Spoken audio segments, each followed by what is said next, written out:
This is Jordan Grace, and you're listening to the Social Suplex Podcast Network. BWB, this is One Nation Radio. You better get it right. Rich Latta, James Boyd came to give them life. The Blackest Wrestling Podcast has come to kick all ass and drop it 6 feet if they kicking trash. Word, let me welcome y'all to something different. And if you dig it, man, you should let some friends listen. We be getting it in, this on the regular dude. Ravish and flow, but this shit rude. See, James don't rap, so I had to break it down. The whole network, man, we coming for the crown. Raps in the columns, I keep them both covered. Making the beats too, so the listeners can bump it. Hit us with the rating, yeah, I'm saying it's a 5. Before you hit it, talk, bob your head side to side. It's One Nation Radio, and this is the beginning. It's Rich, and I'm here with James. It's time to listen to One Nation. We got to unleash the power of the pyramid. This is Mike Sempervive from WrestlingObserver.com. Check me out on Wrestling Observer Live every day. And also check out your boys, Rich and James, on One Nation Radio. This is Kenny Omega. We're listening to One Nation Radio. Check it out, guys. These guys know what's up. Big Kenny Omega fans. That's all it counts to me. Goodbye and good night. Bang. Hey, folks. Welcome to this week's edition of One Nation Radio. I'm James Boyd, and here with me I have Rich Latta. What's going on, man? Not much, man. Home alone for a couple of days. So I am missing my wife. She is actually down there for the week. So she had to go work in our office. So I am up here, and I have this house that I can just be as loud as I want in for a couple of days now.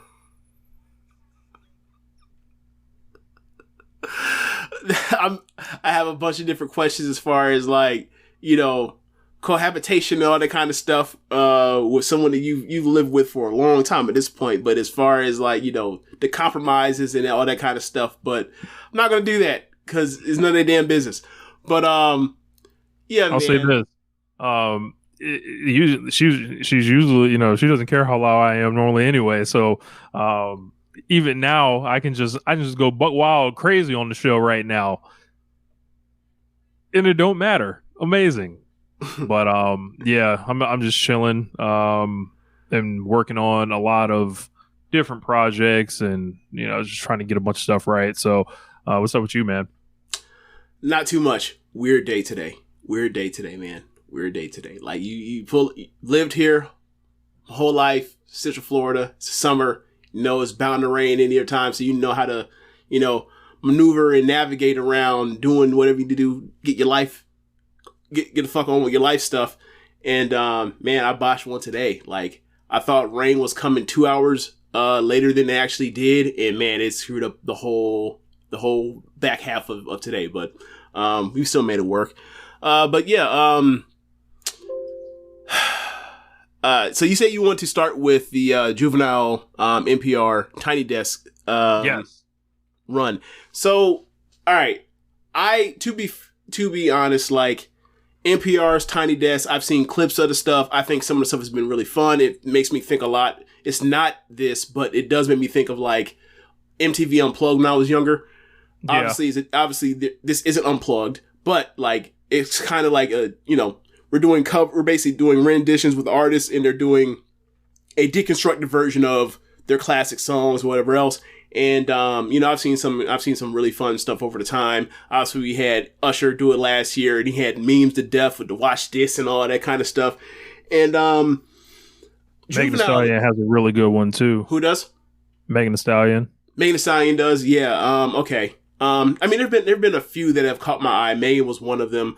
There was also one with, who was it? Actually, that wasn't a Tiny Desk, but that was of similar ilk. It was Jasmine Sullivan a couple years ago. But yeah, she should have one. She doesn't have one. But anyway, that girl can sing. Anyway, Juvenile has his, and I'm always thinking about like rappers doing Tiny Desk as far as like the awkwardness of, you know what the lyrics sound like, and you know what NPR kind of does, and like the queasiness that, you know, people that were in charge of production must have had for trying to get some of the lyrics to go through. And or whatever else. I'm not trying to get him to go through, but like having to stomach those lyrics, and obviously it's not 1999 exactly, but it still is people being queasy over people thugging it out over the airwaves.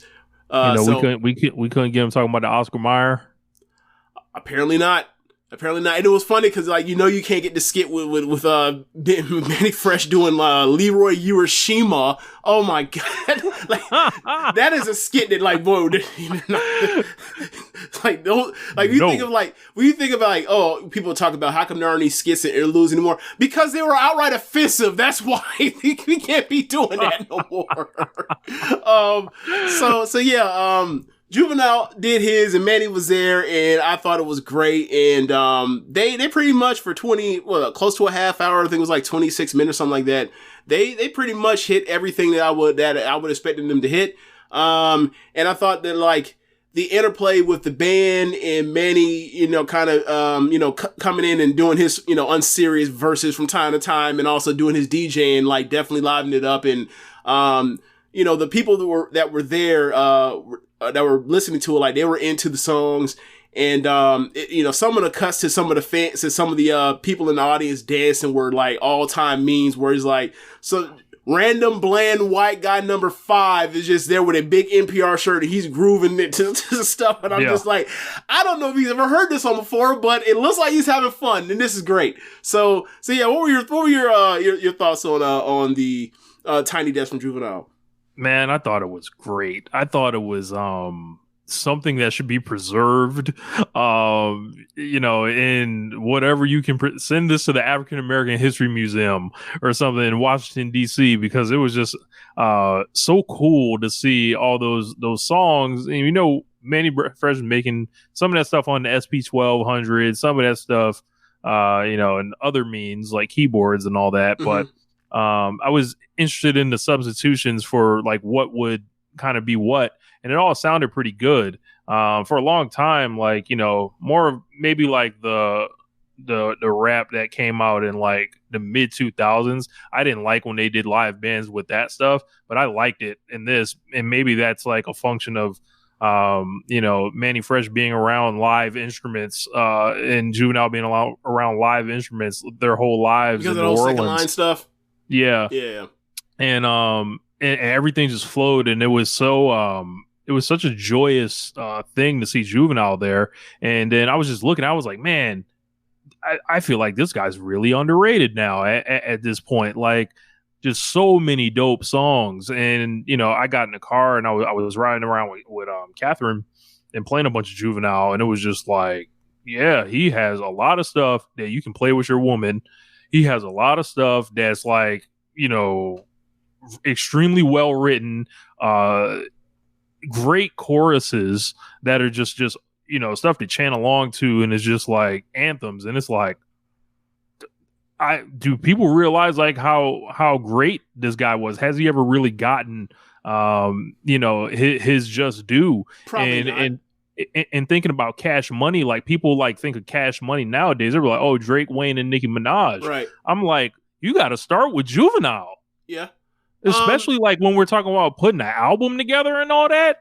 Who's got better albums off of Cash Money than Juvenile? It's up for debate. You asked me what's the best thing that Cash Money's ever put together as a single album from one artist. I'd probably still say 400 Degrees, right? But I don't know how much of that is the nostalgia of that's what I grew up on, and also the part where it is one of the greatest rap albums ever. It's weird with him, in a way he has the that biggest same songs ever. Yeah. I think the thing with Juvenile is he has that kind of it's the same thing you have with Plies, right? Where if you have never listened to a Plies record or a Plies album, and you just heard their outlandish, ridiculous things he said, and you listen to his lyrical content as far as the level or whatever level of complexity that you think is there or is not, you could think that oh, he's just an average rapper or he is a bad rapper, and then you play off the whole Southern guys can't rap thing without accounting for the part where it's hard to be lyrically that kind of level with the tempo of the beats are slower. People just don't know that because a lot of people don't actually rap, right? You know that, I know that, because we've been around that. We understand like the differences in the tempo changes, the kind of things you can do with whatever. So that's why I like beats that are 90 BPM or above. Right. So you can go out with the pen and pad and start putting, multiple syllable words together at the end to rhyme shit. Anyway, so it's a thing where it's like, as you mentioned, like the content matter and like making it all tie into the hook and like being on subject and, more or less telling the story, if you will. Juvenile was great at that. Like if you play, I was gonna say, if you play Get It From My Mama, you get this. Yes. Like, that's a great concept. It's like, think about this concept. If it was a term paper, it's like you can just write shit forever about it. Right. But it's just the idea of that hook is so, like, but you hear the hook and you don't think about that. You're just like, a big fine woman make you smile when she pass you. Damn, that bitch sexy. Her mama got ass too. Like, no one's going to go through that and be like, oh yeah, he's definitely like staying on topic. Like it's like, and all of the ties together to the hook. Like people just like, this is fucking outrageous. Like and this person's off the wall with it and he's off the chain. And you just think like, hey, this man is talking about like this woman's sexy and her mama got ass. Like it's funny. It's just funny. Right. And like that same thing will like what applies to, and I'm just trying to make it like a more common or a more topical or more something you've seen like more in the last like 10 years or whatever else compared to like what was 25 years ago. So yeah, I think that I think I've always thought that he was underrated in that, from that particular type of thing. Like, right, there's been tons of rappers that like I don't necessarily think are the greatest rappers ever, but like they have put together like pieces of work that just like you can't take that from. Like, Rich Boy album, like you can't take that from him. Mm-hmm. Boats, based on a true story from 2 Chainz, you can't take that from him, right? You can, I think at this point, like 2 Chainz is rapped enough of enough people's records to be like, nah, you can't say that dude can't rap. That man went on a record with Big Sean, Kanye West, with whoever was writing with that shit for Kanye West, and Pusha T, and smoked them boys. And got the fuck out of there. So, I just think that like it's one of those things where, time passes by, and also like the way his run went, where it's like he drops 3 albums and then like does the stuff for the Hot Boys, and it's kind of like goes to the contract dispute thing with Cash Money, and then he's gone for a year or 2 or 3 years or whatever else, and he's back, and like that's kind of like the kind of it. Yeah. Like, he's still putting out music, Project but English it's is like not Project English. No, In My Life. Yeah, is that the one that has In My Life? I can't remember. Take a look. Anyway, that one has Rodeo and Slow Motion and In My Life. Like that's basically like the last of his run, kind of. So that's like 2004, 2005. Juve the Great. That's what it is. Right. Juve the Great. Yeah, Project was way before that. Because that's like Soldier Rags and shit. Yeah. Anyway, that's pretty much it. So it's kind of had to run like most gangster rappers, like had to run, goes about runs about 5 years, has something else, and then like he's kind of gone from the limelight. So it's easy to kind of just sweep that to the side or whatever else, or whether or not he's underrated, because it's like you don't even think about it anymore unless you go back and play the older stuff.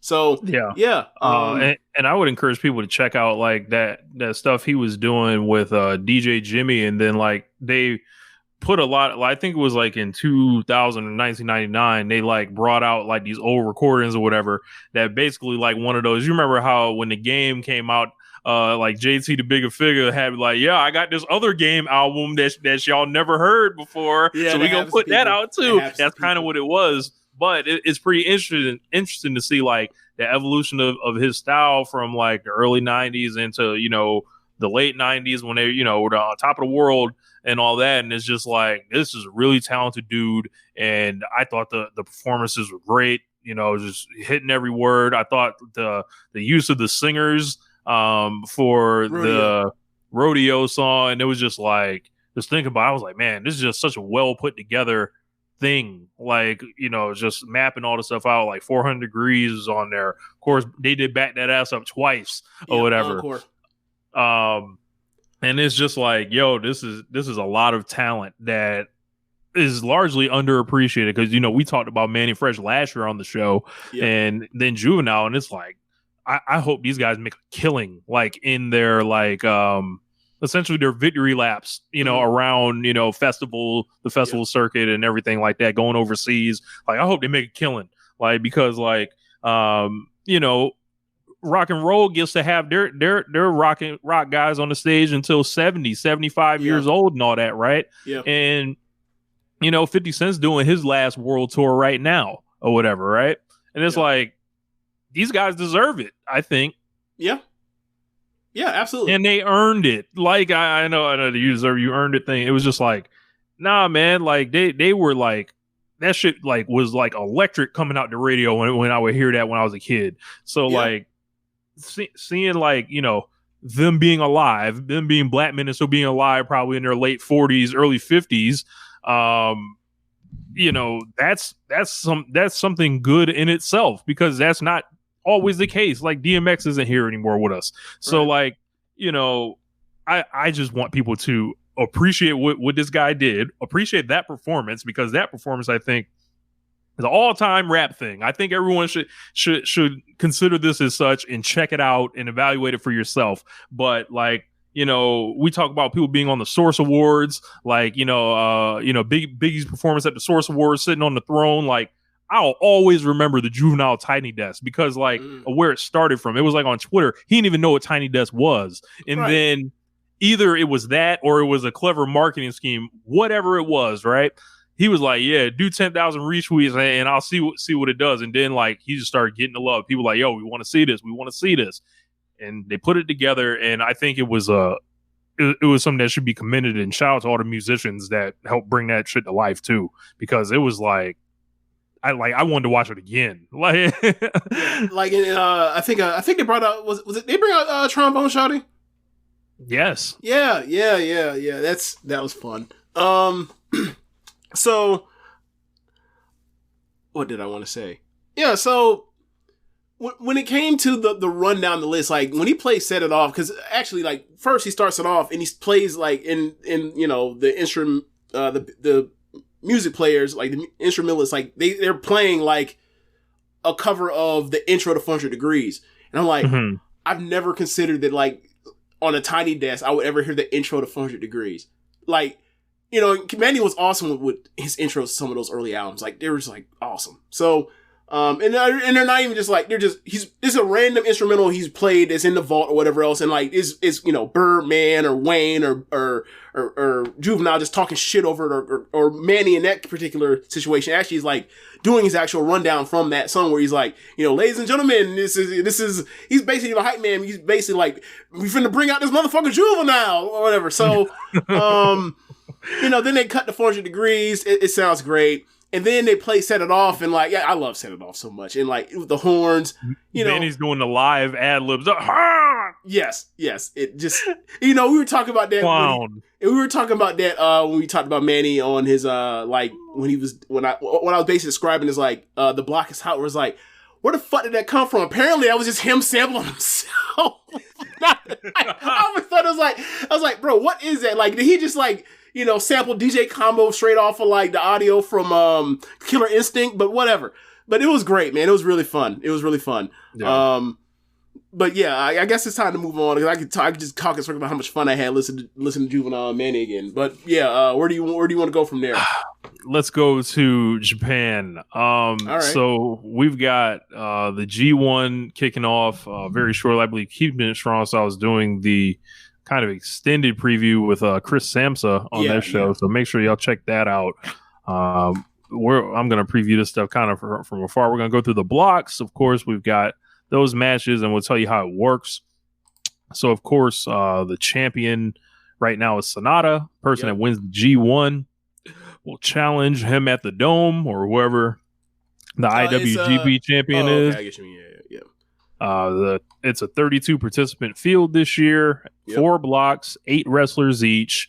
20-minute time limit this year, which will make for some interesting viewing. I might hope so. Well, they had to do it because like it's now there's basically was it 6 or 8 matches per show basically. Mm-hmm. So they had to, rein that in. And I think it's for the best because, like, I think that 20 for New Japan works well. Like, 20 for Stardom did not work well. Like, the Grand Prix normally is 15. And then 2 years ago, they went to... So 2021, they went to 20. But it felt anytime they went over 15, you were like, oh, they're going to time limit draw. You just knew it. So I think 20 for New Japan works perfectly well. It adds in the drama to time limit. It lets them be able to actually utilize the draw more, possibly. And, none of those matches, not many matches in the Grand Prix actually go over 25 anyway. So, get in, get out, have your good match, cut down on, whatever you need to do. And, I think it kind of, with the TV title stuff that they were trying to do at the beginning of the year, or still are trying to do, and they were talking about how they wanted faster matches or whatever else. I think this is going to help them have faster matches and, makes the card move faster, even though there's more matches on it. But, I think they're going to be, maybe not as high of a floor, or sorry, high as a ceiling as it used to be on some of these G1s, but, I feel like the floor is going to be higher because, they're going to just be, get to it, straight to it. So, I think that's for the best. So it's going to start July 15th when the blocks are over. The top 2 wrestlers from each block are going to advance to an elimination phase of quarterfinals, semifinals, and finals. So it's literally like some World Cup shit out here. It's group play. So basically, it's block. So top 2 winners from each block, or top most points in each block, and whatever tiebreaker settles it or whatever else, advance to effectively a quarterfinal where, the winner from block, or sorry, the 1 seed from block A and the 2 seed from block A get paired off with the 1s and 2s from other blocks or whatever else. And out of those 4 matches, then you'll actually have your semifinalists, and then you'll get your final 4 to the tournament after that. Gotcha. I think my my whole audio is different now because we talked about a G1 when the blocks got released, or when the participants got released, and we didn't know. Yeah. So I don't think I have Kaito Kiyomiya going to the finals anymore. I don't think so, but I don't know.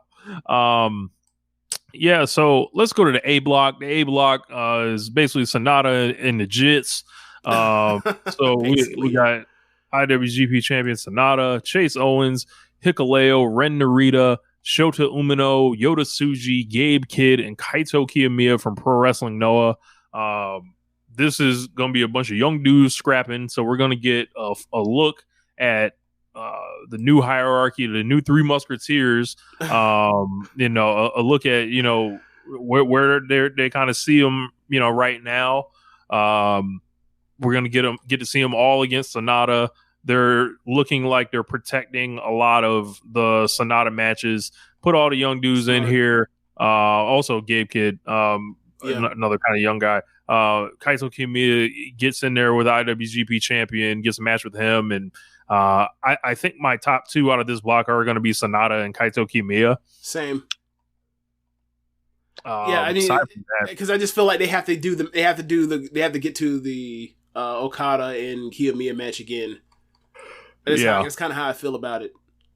And they can do that even in a quarterfinal or a semifinal or something. So, right. And still kind of put through who they want to for the finals. I'd probably do it in the quarterfinals or something.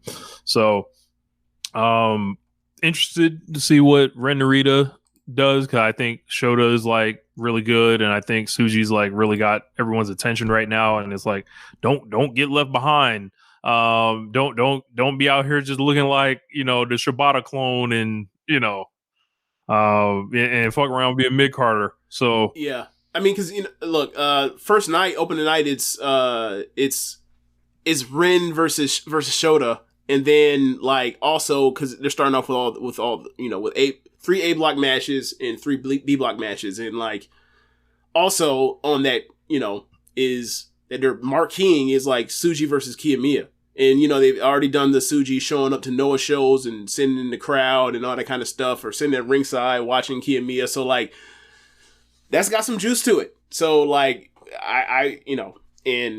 feel like they're starting off on the right foot, saying, we're going to put these guys in here and they're going to go at it. So, Actually, no, it's not just 6 matches, 8 matches. So it's like the whole A block, whole B block, and it's gonna be fun. Like, I really want to see what Tsuji can do with like someone like Kiyomiya after that story. So like, or getting to that little simple story, but like just the intrigue of like, what can this actually be for Kiyomiya? Like, what can this actually be for Tsuji wrestling the rest of these young guys? Like, are they actually really going to do what we think they can do? Are they actually all going to just go nuts? Or is it going to be a situation where like we get kind of disappointed, that sort of thing?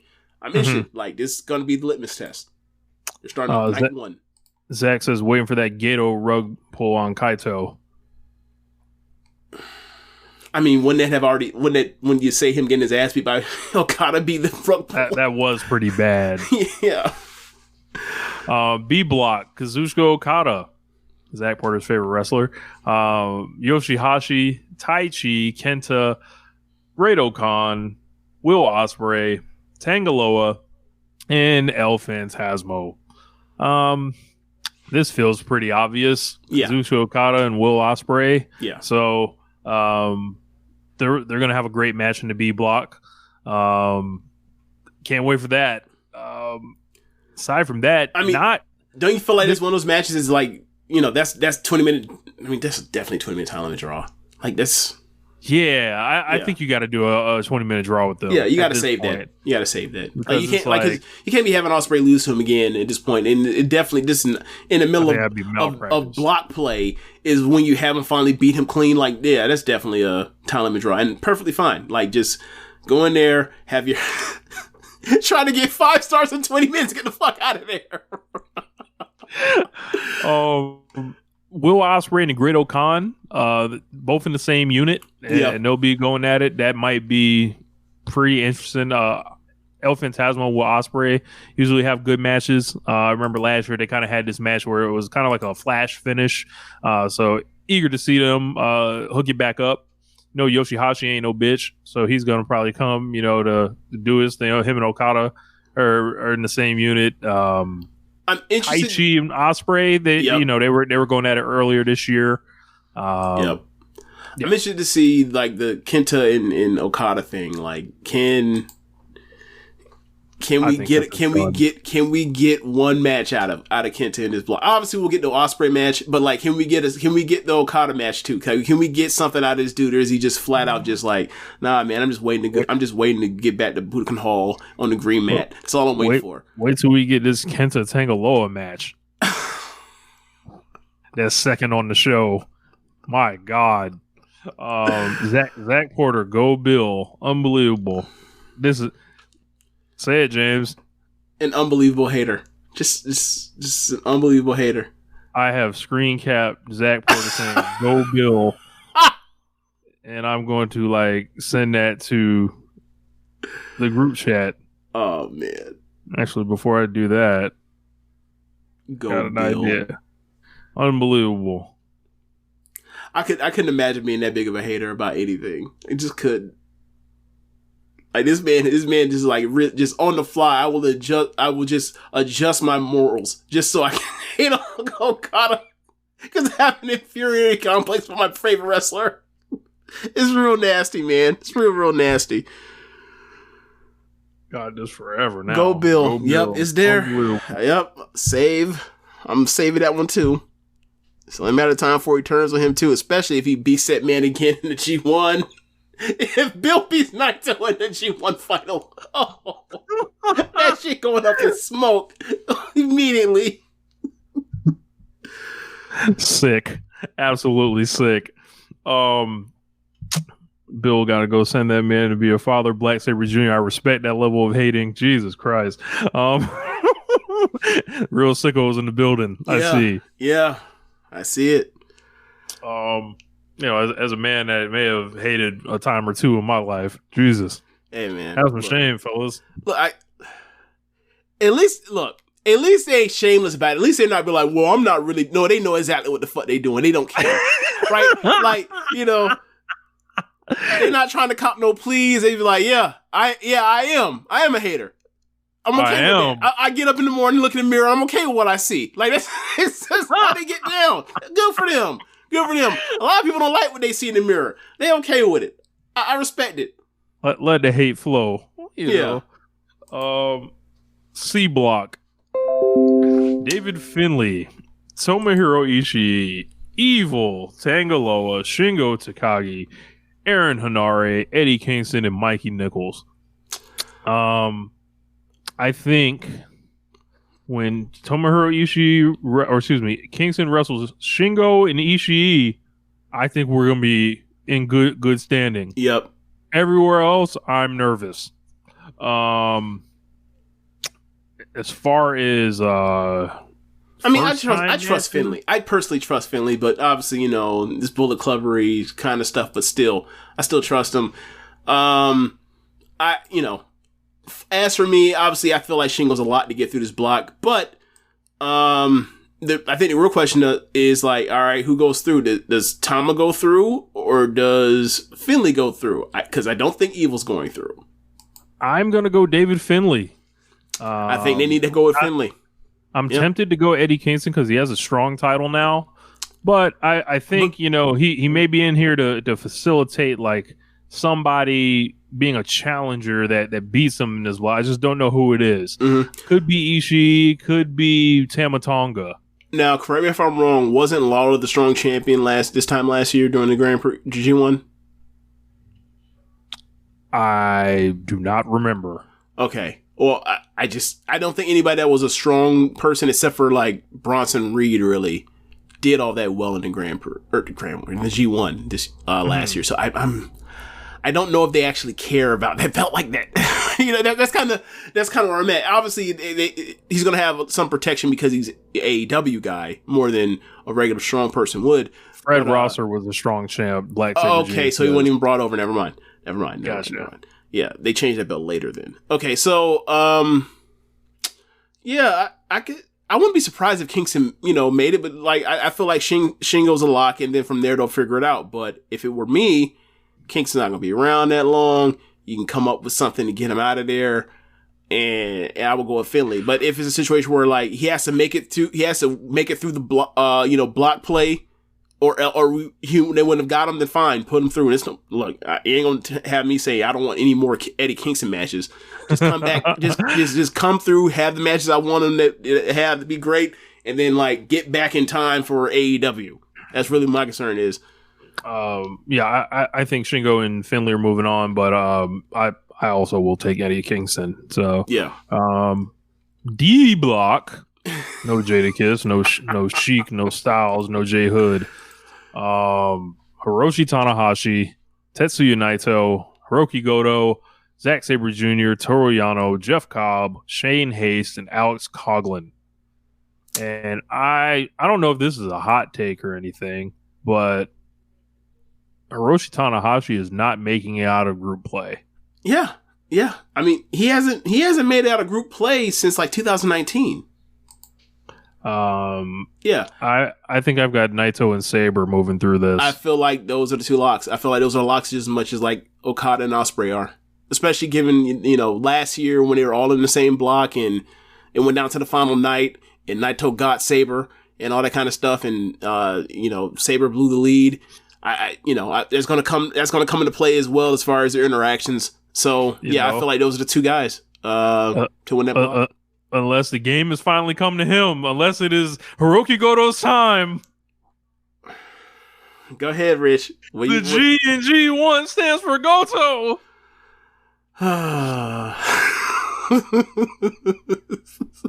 I will say, seeing so many of the people from I think it was last year's C Block back together.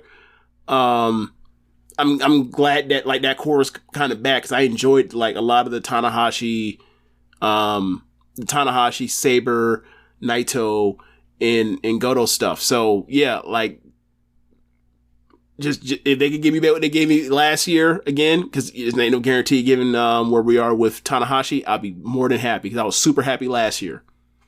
Interested to see what Alex Coughlin does because he's a part of that Bullet Club War Dogs unit. Yeah, and he's the only other one that made it besides Finlay, I believe. Unless is Gabe Kidd in? He's not in, is he? Gabe Kidd actually is in it. My bad. A Block.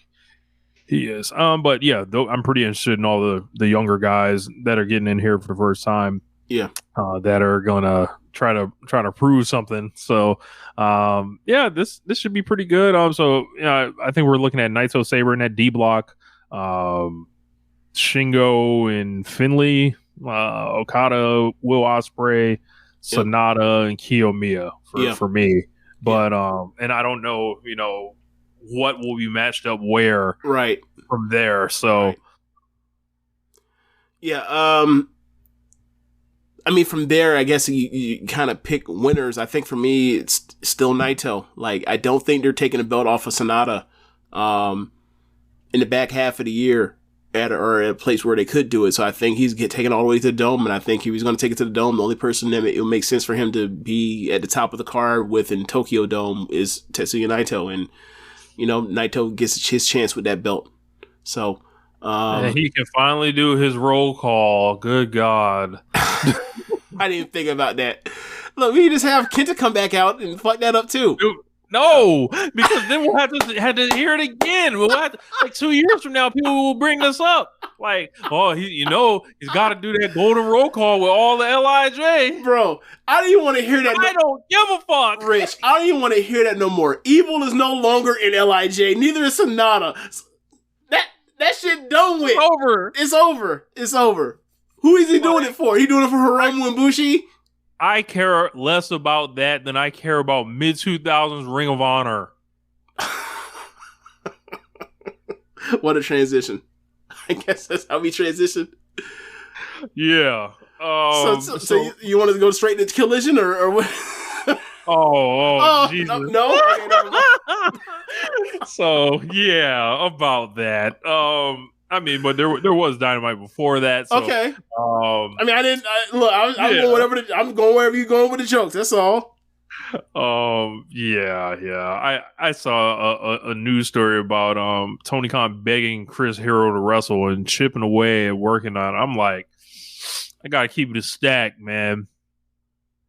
I ain't trying to see Chris Hero in 2023, man. I have no real interest in it. Do you remember the end of his NXT run when he was out here having subpar matches from what your expectation were with Keith Lee and Matt Riddle? I do. It's 2023 now. That was 5 years ago, Rich. That was almost 5 years ago. Look, time comes for us all. Yeah. Like what? Like... Look, one day we will be washed. Is Chris Hero the male Lufisto? Like, I'm just being. Only thing I hear is that how they used to have, and not that they still do. Wow. Speaking of Lufisto, I don't think the match has happened with Utami yet. I don't think it's happened yet. That's next week. Yeah, that's next weekend. I think. Yeah. But do they have you for the Lufisto match? No, they have me I'm going to check out the Billy Starks match when I get a chance. And if I like that, then I will check out the. I heard the Janai Kai one was better. I was going to say, like, if I like the Billy Starks one, I will go on to the Janai Kai one. But I gotta hear some real word of mouth to get me to tune in for the Lufisto one. Y'all don't know how many times at Shine in 2015 and 16 when she was the champion, we would go. Jeremy Keepin It Strong Style, myself, we can vouch for this. The main events would start, and that shit was stank. Yep. And it's just like, I guess her thing was just how hard she chops people. So that was like how she kind of stood out, but it just didn't like when I first started going, like the champions were like Madison Eagles and stuff, right? Yeah. And then like, she got the belt and it was just like, why are these main events so boring now? Damn. Yeah. So AEW Dynamite this week from Edmonton, Alberta, Canada.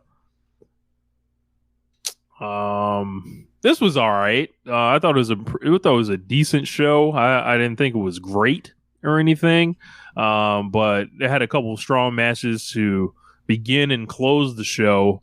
In the middle and all that, there was a lot of variance there, like in between some of the the video package stuff. I think the women's match was pretty bad, like with just the repeated continuous interference, and it was just like, man, what are we doing? We're talking about Britt and Ruby, right? Yeah. I thought that was a kind of their standard match. So we opened up. We had the blind tournament, the alleged Stevie Wonder tournament. I don't know what is more blind, Stevie Wonder or these brackets, because Stevie's not blind at all. So yeah, I got a feeling like these brackets may not be on the up and up as far as being blind and totally random. As the team of Keith Lee and Swerve Strickland come back together randomly. I was thinking of the Eddie Griffin line, and when I leave, come back together like butt cheeks. They take on, but anyway, Orange Cassidy and Darby Allin. Man, this match before the match, they showed a pre-tape of Darby talking to Keith Lee and saying, "Hey, don't be like you kind of been lost in the shuffle. Like if you don't come out here, like don't be no lazy prick or whatever else." And man, Keith Lee then proceeded to throw Darby around that bitch like he was Yoshihiko from DDT. He may as well have been a blow up doll the way he was throwing that man around like he was paper, like he was weightless. Man, yeah, I see. Darby was restoring the feeling for Keith Lee. He really was. I see Keith dyed the hair back. I appreciate it. Man, that promo was kind of interesting though, man. It was like, who's sending him a message through this? Like if that was WWE and someone said that, people would have been like, what are they saying backstage about him? And it's AEW, so no one said that, but it's like, yeah, man, like there's been a lot of foot has been pulled off that gas pedal, it seems, because he's kind of just been hanging around or whatever. And there was all that time. It's been 6 months now. They could have done the Keith Lee and Swerve thing, and they just never fucking got around to it. And it seems like now they're actually going to do it now 6 months after the fact. But whatever, best better late than never. But Keith Lee really needed this one, and Darby and Orange Cassidy, they bumped around for that man and made him feel like when he first came to AEW, where it's like, the limitless shit ain't that's just a shoot. Like this dude like really makes people gravitate to him when he's on. And like this match was great, and I thought all four of them were great in this match. This was like, man, like thinking about how the tag team division has been this year, seeing Keith Lee and Swerve back together, we're like, man, remember when the tag division was awesome last year? It was these fucking guys. Yep. I hope everyone knows that. Yeah, and the Acclaimed and like, Jurassic Express and like, what the fuck? Like, throughout this year, and I don't know whose fault it is, but, FTR were looking like they haven't been defending the belts a lot. When they have defended them, they may have been working through an injury. Like, I'm willing to shoot him that belt. I'm not just going to say the man's washed or anything, because they came out here on a Collision. They had an awesome match this week. Mm-hmm. So it was good. It was almost like the challenge was laid down on Wednesday with this match, because, this is just four of the most over kind of guys for what they do all together. Cassidy and Allen have been great together anytime they've been around, and they're just like such a cool kind of 1-2 combo of baby faces in the company. Swerve and Keith, I like the story of them hitting their moves on each other, accident on purpose.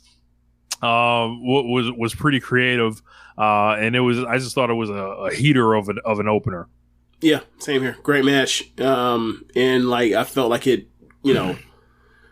all of the stuff from the past 6 months where he's like, you left this on the table, and it's like you see, them accidentally hit each other, and Keith Lee is like, I'm okay with that accidentally hit him, and then like Swerve when he accidentally kicks Keith, and the gigantic fuck nigga smile on his face, like oh my god, I was like, oh, this is great, this is so great. So yeah, man, they need to do it, like they need to do this. As far as Swerve taking another pin, it is what it is. He's kind of bulletproof to it. But, you know, if you're going to do the match, you got to beat somebody. Yeah. And it kind of like rolls into like the next thing that was on the show, which we got a video package for Nick Wayne. So Nick Wayne is I don't even know if he's 18 yet. He's 18 now. Yeah, he just turned 18. So we see footage of you know, the Buddy Wayne Academy, of course. You know, Brian Alvarez came through there, Darby came through there, and you know, Darby's talking about Nick Wayne running around training as an 8-year-old. Darby, big homie. You know who else graduated from there? Who else? Remember Rebel Kell from Stardom in 2019? I've never seen Rebel Kell. She was this like 6-foot-something woman that was in Tokyo Cyber Squad or whatever else. And man, like she was in the Cinderella tournament that year. And I was like, this before I realized how good Azumi was. I was like, damn, can Azumi? She's 16. So I'm like, can Azumi carry her to a good match? She did, but I didn't realize that Azumi was like, you know, a generational talent. But yeah. You know, that Nick Wayne didn't exactly, all the students wasn't exactly, you know, all, you know, academic All-Americans, if you will. I'll leave it at that. A lot of variance. Yeah. You know, you got to have some greats and you got to have some other. It's almost like Clutch. You know, you got to have your LeBron. You got to have a couple role players you can get signed anywhere just to kind of scope it out for you. You know, man. So Darby, he talks about Buddy Wayne passing away and the anger that he had when he received the news. He said he made a pact with himself to watch over Nick Wayne, make sure he gets everything he ever wanted in his life. He said he recommended to Tony Khan to watch Nick Wayne's matches, and 17 he got him offered an AEW contract, and this wasn't a favor. This was an epic video package. This was like making it seem like this man's like the second coming. And then, you know, I've been kind of privy to this information for a while, but Swerve and Nick Wayne's match is announced for next week. Or that was announced last week for this one, or it was announced when in Defy a couple months ago when they did the last Swerve and Nick Wayne match. Okay. And if you guys haven't, you know, seen their 2 matches from Defy, go out of your way and see that. I know at least the first one is on YouTube. Really great matches. And that's going to be his debut. So they're going to kill it. I think. And I think, you know, like Swerve's got a lot going with. I think this is only the beginning. They're showing Darby in this thing. You can kind of trace all the opponents that have been circling this whole thing. Darby Allin's big homie, which is amazing. Right. The circle of life right. that has happened here. Right. And I'm here to tell y'all now, I'm all about some Nick Wayne. Yeah, all about him. So get ready. So, like, I don't know how it's gonna go as far as, I'm sure Swerve's gonna come out to his updated music that he's been coming out to of late. But like by the end of that match, I'm sure that I will like find a way to pull up get my copy of Dynamite, pull up my version, and then like in the background I'm gonna play Young Thug pull up on a kid because he's beat the brakes off Nick Wayne again. Oh my god, he gonna fuck Nick Wayne up. Yes, bro, because he fucked him up. All these losses. Look, all these losses of late, he got to be pissed. Yeah. He got to be pissed. He even take it out. He even take it out on the kid, and man, it's get ready, Nick Wayne. Get ready to sell a lot. Like that's the story they're going for, so it's fine. But I'm like, look, we saw that first match from 2021. Was that 21 or 22? The 22. Yeah, early 22. Swerve murdered him. You know, so like. I expect more of the same. Is get this young dude to fight from underneath and get you to get behind him. And he probably won't see the first time, but eventually he will get Swerve, and he eventually, you know, it's kind of like the Darby Star all over again. Like, this dude is too small, he's too young, and all that kind of stuff. But you watch him get his ass beat, and you want to get behind him. And you know, y'all gonna see if you haven't seen before, and y'all gonna be like, wow. 18, huh? Yeah, this could be the next 20 years of this. So, really, dude's a great wrestler. He's already a great wrestler. A couple questions. Black Saber Jr. says, how high up is Orange Cassidy for AEW Wrestler of the Year for y'all? Ooh, gotta be top 5, right? I think he would be in the 5. I mean, like, would it be like outside of Omega and Moxley? I think you gotta bring MJF in there. Does he wrestle enough? Does he wrestle enough to qualify for that? I don't know. Because MJF, because you'd be like, all right, MJF might have or Moxley the best, or Hangman, like like he's tough, in, man. Like Orange Cassidy's been really consistent, right?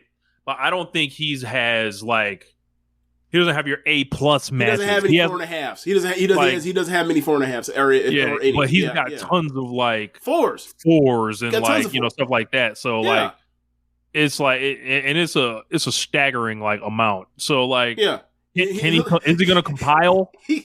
Could it work? It could. He's like the only person in America with a cage match that looks like a Stardom main eventer. Like, he's the only one. He's like, goddamn, he got like, how does this motherfucker have 37s this year? Like, what cage match? What's going on? Yeah, it's something like that. Black Saber also says so. There's finna be some Joe Jacksonism on Wednesday. Yeah. Oh shit. Get a switch. So Sheamus Nova, Big Bill, and Cage. Trent was, go ahead. Can you imagine, like, I don't know, who can we pick? Because the eras don't exactly line up perfectly. But let's say if we got Ron Simmons, like, to have came over to WWF earlier, right? And instead of like 1, 2, 3 Kid versus Razor Ramon, it's 1, 2, 3 Kid versus Ron Simmons, and Ron Simmons just beats the fuck out of him. Like, would they have pulled WWE off air for this black man with this white kid? Like, look, can we promise Ron Simmons is in the Nation gimmick while he's doing it? Can we move it back a couple years? So not Ron Simmons, but Farouk. Farouk, can it be Farouk? All right. We gotta get.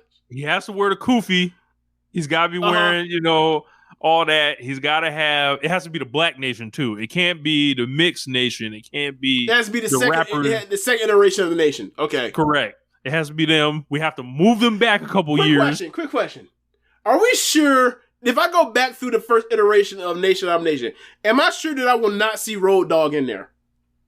Look, it's not Road Dogg, but it's Crush. It's close. Okay, I just know there was some dude in there that look like that makes no sense that he's there, but he's there. But okay. It's Crush. Okay, so, and then there's Savio Vega too. Right. Okay, bro, what were they doing? trying to make a multi-ethnic coalition rich.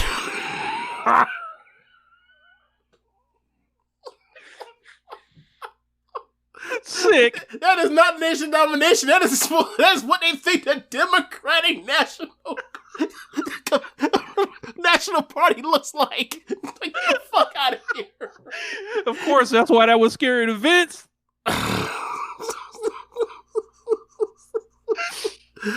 Oh man. So what was Vince cooking in the mid-90s? Lots of trash. Black Saber, I know you're a little younger than us. However, I watched New Generation quite frequently, more than I like to admit. Still, more than you like to admit. I didn't know you was ashamed of that. Oh, I mean, that was my time. And I like to kind of see what led to it. And look, some of the most interesting programming is always the transition of eras in WWE, because like shit be going on a little bit too long. Shit be like, I don't know if this flies anymore. I don't. Like, definitely. This person shouldn't be here anymore. Mm-hmm. Like, you start seeing, like, Hacksaw Jim Duggan in 1993 and shit, and it's like, no, bro. Like, we have packed your kind up and shipped them out of here, but why are you still hanging around? And then people showing up a little bit too early, and it ain't quite right. Okay. I think it's always pretty interesting viewing, but kind of a perverse way. Definitely perverse. Definitely. Well, I'm not loading it up for the garbage man. It's a dude who's 1.5 dumpster Drozy. Yes, I'm not. The Sultan. Bro, I'm not looking the Goon. Yes, I am not looking for Justin the Hawk Bradshaw to show me something. No, that is not it. That is not the game. You know. Wasn't Justin Hawk Bradshaw basically him dressed up like Stan Hansen? Yes. Yeah. Or one of the Blackjacks, or whichever one you choose. He dressed like a cowboy in chaps. So Tony Schiavone was backstage. He was waiting for Jack Perry to arrive. He said he's not a thug like Hook. I saw a pretty good point. What they could do with these guys on Twitter. I think it was Backup Hangman said, there's an understated New York versus LA thing that they can kind of play on here with these guys, but I don't know if they're gonna find it. So we'll see. Wouldn't that like require them to have to promo that out or show? No. Yeah, I think you could shoot vignettes around it. Like you can just have them. I mean, we all know where Hook is from, and we know where Taz is from. So yeah, but isn't that really Jersey more than New York? Red Hook, Brooklyn. Oh, well, okay. Fair enough. Well, I don't know where Hook's actually billed from, but right. That's that's kind of where I was getting at. I think anyway, it doesn't matter. But yeah, they definitely could do the Northeast guy versus New York guy, and he's Hollywood and all that kind of stuff, and Beverly Hills, and play all the Beverly Hills shit from his dad. Yeah, they could definitely do that. I think they're kind of sort of already doing it with like the part where Jungle Boy has a driver and all that kind of stuff, but like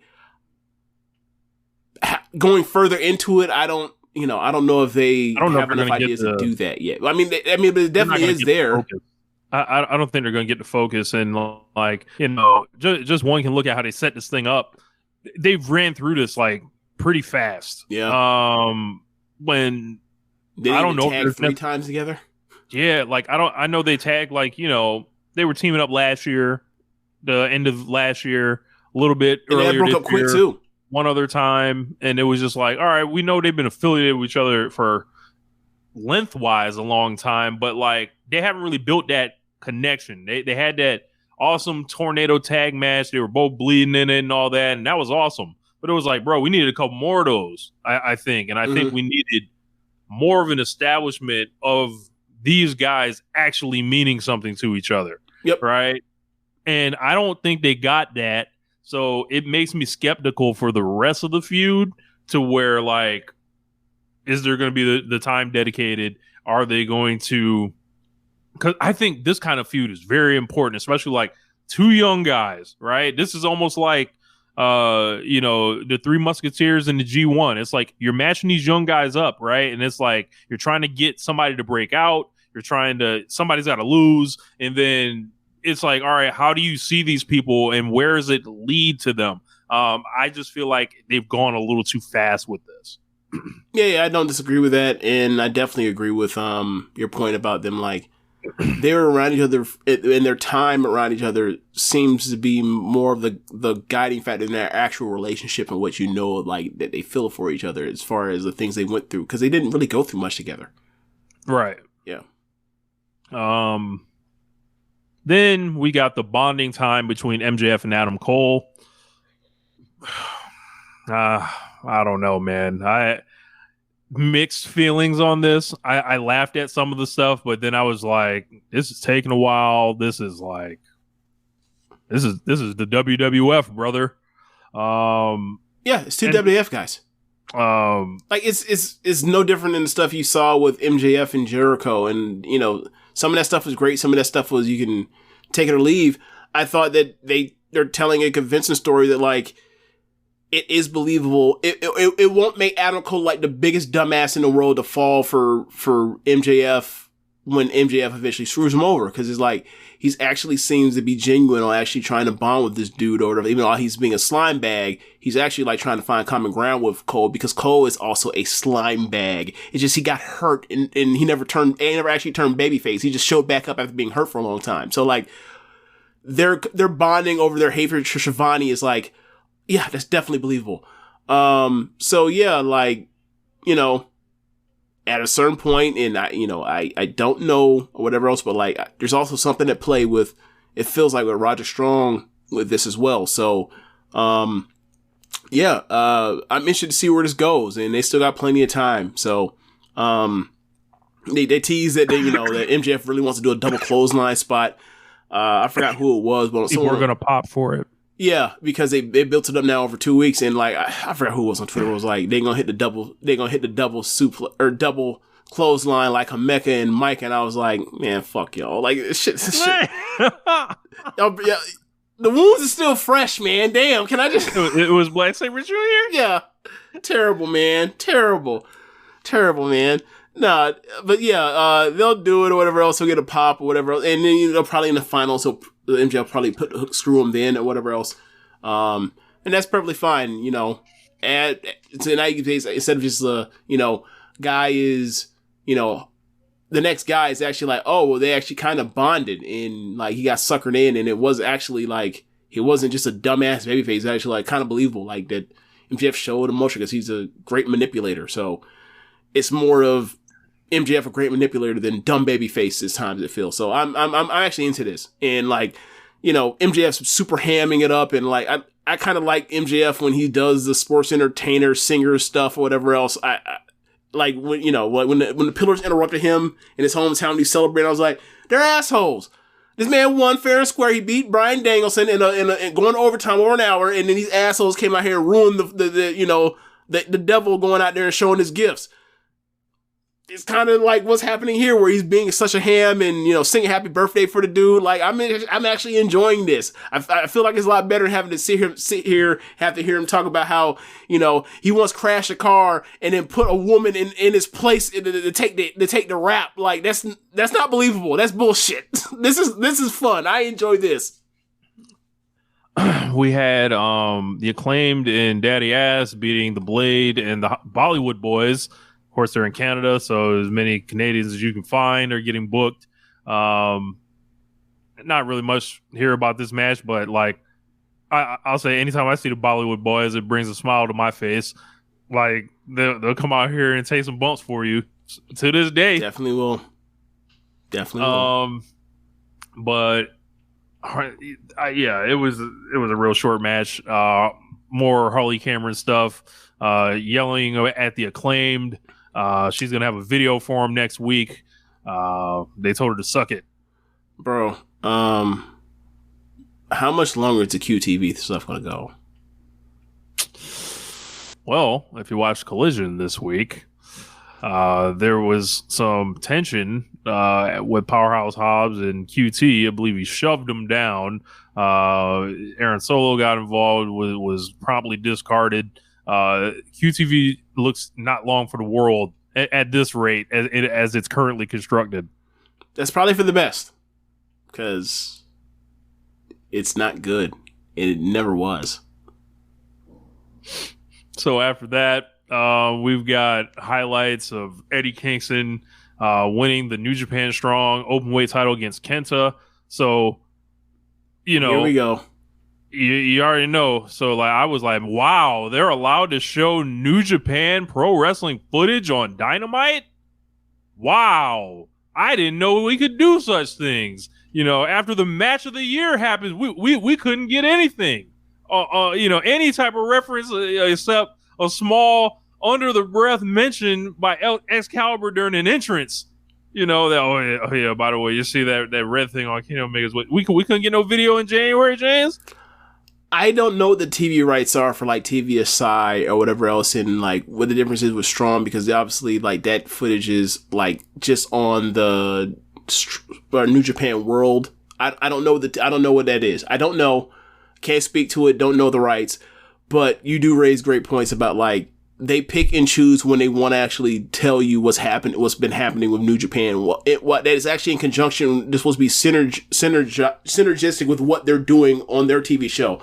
And like, I think it was like the part where this show was like where they were on the kick, were like showing video package, so it went in their favor. But like, if this had been like 3 weeks ago, you would have got the Excalibur explanation. They probably wouldn't have shown that. But like, I actually enjoyed the part where like they showed a bunch of video packages and show you like their plans and what they're trying to foreshadow or hype up going forward throughout the show.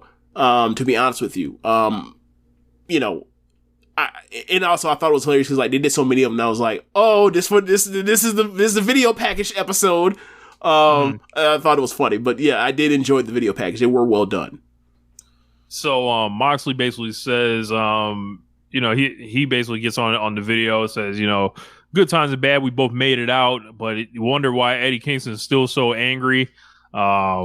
He says, they should make every day count instead of complaining about the new generation having no respect. Moxley said Kingston should let the past be the past and told him to answer his phone. And then we saw a graphic about blood and guts. And then they mentioned that both teams have an empty slot next week that they're going to fill.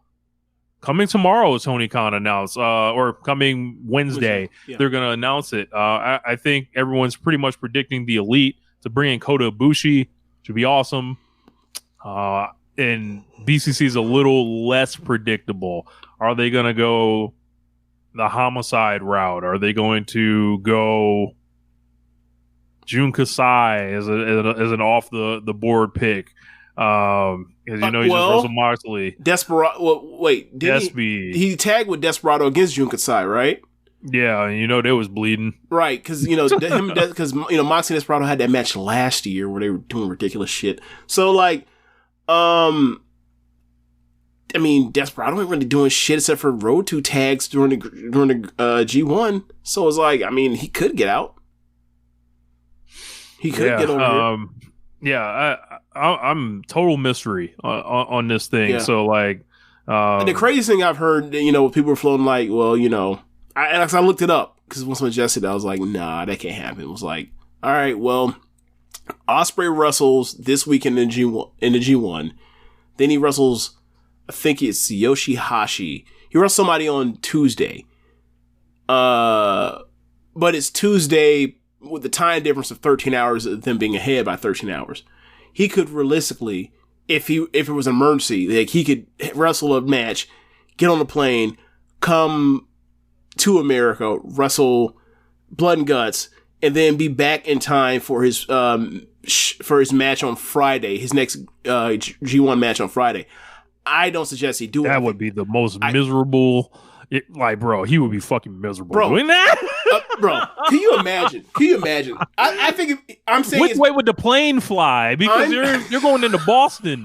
Like, all right, are you flying over the Pacific, or are you taking it all the way the other way over the fucking mountain? No, also in this situation, we're imagining that Tony Khan's doing a favor and sending his own fucking plane. Oh, he's sending the PJ. Yeah, for sure. But either way, it's still a ridiculous. It's possible. It's ridiculous, but it's possible. And like also the idea of like somebody is going to start up their G1 by wrestling match 2 of the G1, fly to do a War Games, and then fly back to continue to match 3 of the G1.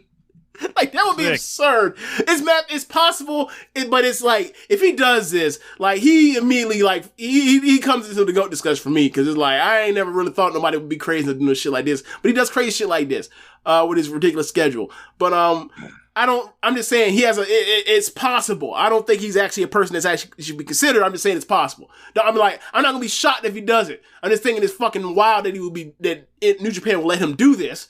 But still, but yeah, you raised some good points as far as who it could be. Like I don't know how they settled the Jun Kasai thing or the past weekend or whatever else, but like Desperado is definitely someone that like I could see coming over and doing that because he's not in G1s, and they just finished up, or not just finished up, but like Best Super Junior's behind. The only thing really left for him to do is like do the Road to stuff underneath on those G1 shows. So I imagine he could be like if need be. Pac,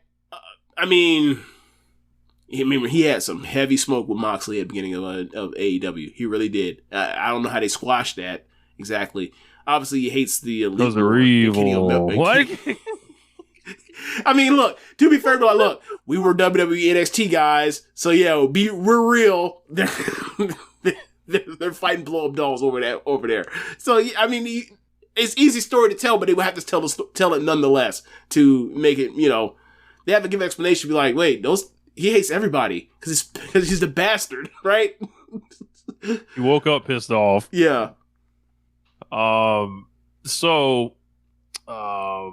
From there, we got Chris Jericho out. Big ovation. Of course, he's in Canada.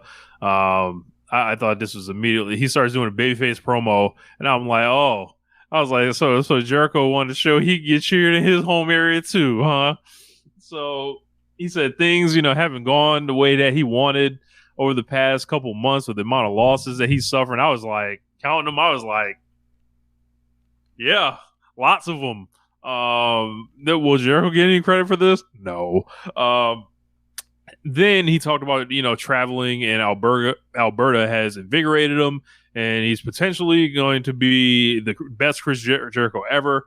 Then he's interrupted by Don Callis, who comes out to the most disgusting, vile, perfect, terrible music that I've ever heard in my life. It's just like buzzing, and like it sounds like a fucking ground loop from like from like hold on, like these damn things.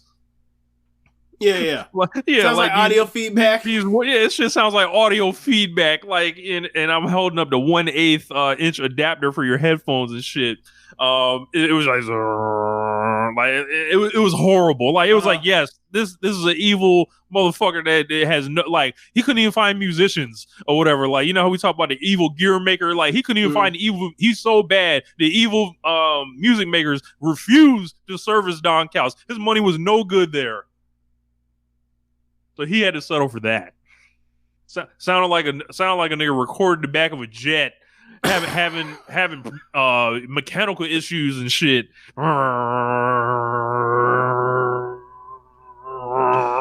Awful. He comes out and he got booed very badly. They booed the fuck out of him. He's Canadian. God damn. He said, 6 years ago, you needed change, and I suggested that you main event the Tokyo Dome against Kenny Omega. Chris Jericho will not let this shit go. Nigga, there was only one main event. Stop it. Meanwhile, Jericho said he was the one that helped get Callis back in the business and into AEW. Callis said he had to build a new family since Kenny Omega destroyed his old one. It's a family built on trust. Callis said when he thinks about trust, he thinks of his best friend, Chris Jericho. If Jericho is ready to change history one more time, he should join the Don Callis family. Jericho was like, nah, man, I don't join factions, I create them. But my answer is maybe. I thought this was all really intriguing because it's no secret. Like Chris Jericho's had a rough couple months. Maybe Jazz is getting a little long in the tooth. As we saw later in the night, we talked about either an implosion before between Jericho and Sammy. This is also another way to remove Jericho. You can also throw him as a possibility for a blood and guts person, but that would be hilarious. Like, man, just admit 1 week. If Don Callis got taught this man into being in blood and guts on like 4 days or 7 days notice, that'd be hilarious. And he has not missed the blood and guts yet. That is true. So that is true. But the possibility, like, and you mentioned this on the show. I know you didn't remember it, but you were like, Callis and Jericho, like they should get together or whatever. And yeah, it would be perfect. Yeah. I mean, I don't remember saying it like specifically about them as much as it was like the whole idea of like the coalition to end, or sorry, the alliance to end the elite, where like I was making the joke where it's like you got JSA, they hate the elite. You got BCC, they hate the elite. You got CMFTR, they hate the elite. Like, only thing left to do is to bring in like the bloodline. we keep fitting, more and more people that hate the elite and stack them on there, right? Like, yeah, put the Usos in there. They'll go fight and beat on the Young Bucks. Why not? There's so many fans that want to see it, right? Yeah. So yeah. But anyway, yeah, like it could be Jericho, and it would make sense because like when they first did the first where they set to do the first Blood and Guts, it was going to be Jericho in there on one side versus the elite on the other. And then that went through, and Jericho's been in every single one since then.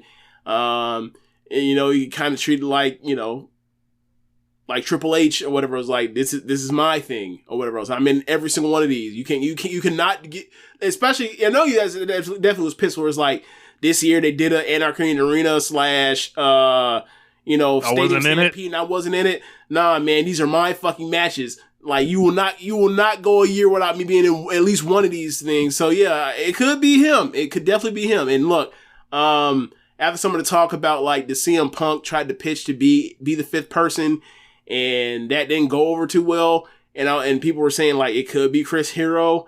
Look, if it's Chris, it better look. Look, if it's gonna be Chris, it needs to be Jericho, not Hero. Look,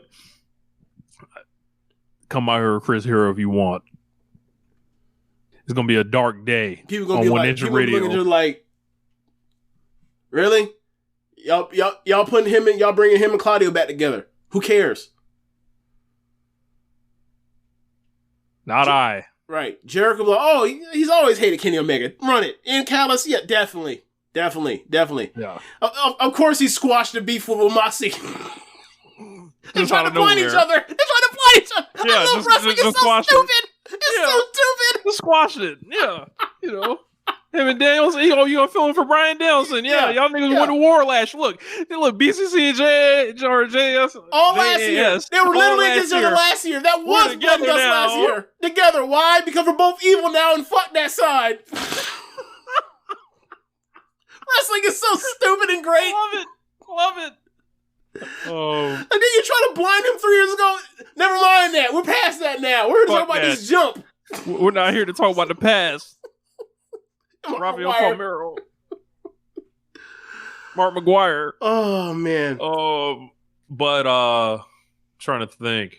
Yeah, I think Jericho's the best person. Unless there's somebody unless there's somebody that they have in mind that is totally off the radar and, you know, I don't know. And it's a complete surprise or something, but I just don't know who's out there. So yeah. Got video package for the Owen Hart stuff. We'll get to that in a minute. After that, we had Doc Samson and Roger Strong back there in a neck brace. In that video package, they showed Samoa Joe beating on his head, and Strong said he's fine. You know, they told him to be careful with his injury history. Cole walks in, tells Strong to be careful. Strong questions the friendship between Cole and MJF.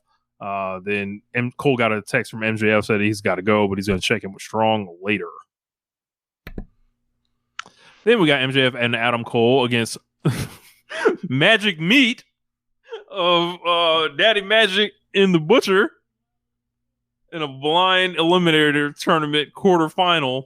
And this was this was okay. I actually like this part more than the video package part. Bro. Fuck the match. The backstage promo with Renee interviewing what's his name? From 2.0. What's his name? Daddy Magic and the Butcher. I miss 80s cocaine promos where these dudes are so high that they say whatever. It doesn't matter. It rolls off their tongue. They don't get self-conscious. They just know that they're playing a character and they got to say whatever ridiculous thing they need to say. And they just roll through it because that's what Daddy Magic does. He cuts those kind of promos. Bro, he's great. He really is. And the way that he knew what he was going to say was fucking hilarious. And he didn't break, not even close to breaking. He was in control totally the whole entire time. Then Butcher says Magic Meat, and Renee's fucking corpsing on it. She's fucking done. She's fucking done. And they like, I'm just gonna get out the way and duck out the way and laugh while y'all and hold the mic out so y'all can finish y'all shit. Y'all fucking crack me. I'm done over here. I was fucking howling. And we gotta bring back more of these kind of promos. And it was just like, all they trying to do is be in character and break Renee. That's what we need. We need more people trying to break Gene Okerlund and break Renee this on promos. That's what we need. Yeah. This whole thing went and Disney MJF does a whole entrance where he assumes the role Roddy Strong underneath Adam Cole. He does a circle around. He does the basically like the Rick Steiner dog face gremlin pose and everything. And I was like, I hate it because I was, while this all happening, I'm saying to Rich, like, I feel like they're going to do some shit where they're going to have like Roddy get jealous of this whole thing and like he's going to turn on Adam Cole. And I got to say, like, I waited all this time for them to be together in AEW and they finna break this shit. I'm finna hate this shit. And then sure enough, MJF does all of the Roddy stuff. And I'm like, man, this is nasty what she doing to me. This is nasty. Like, how many months away we are from Roddy getting back? I don't know. But they're like, nah, we didn't give you a chance to see all three of them together. Just fuck it. Break it up now.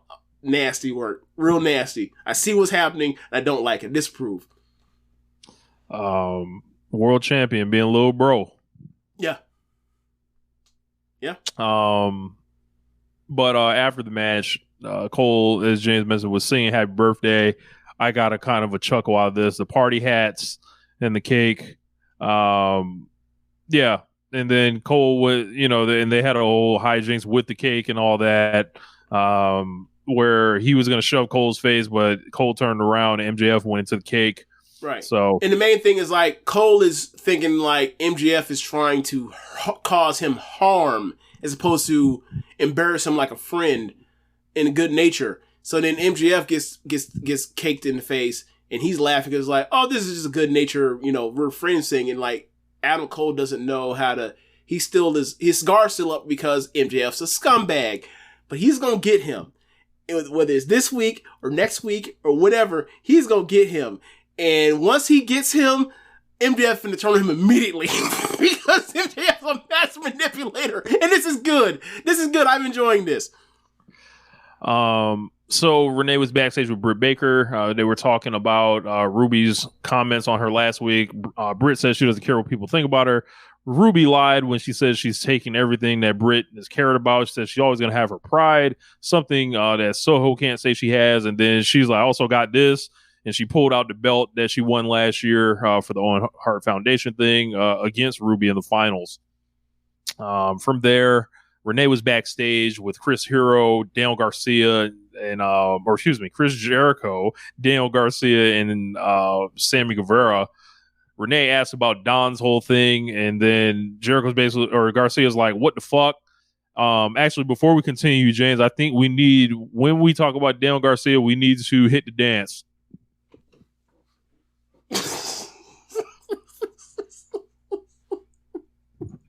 But my man Daniel Garcia was back there. Make sure y'all clip that. Oh my god. But Garcia said, well, what the fuck is up, Chris? Like, what about the JAS?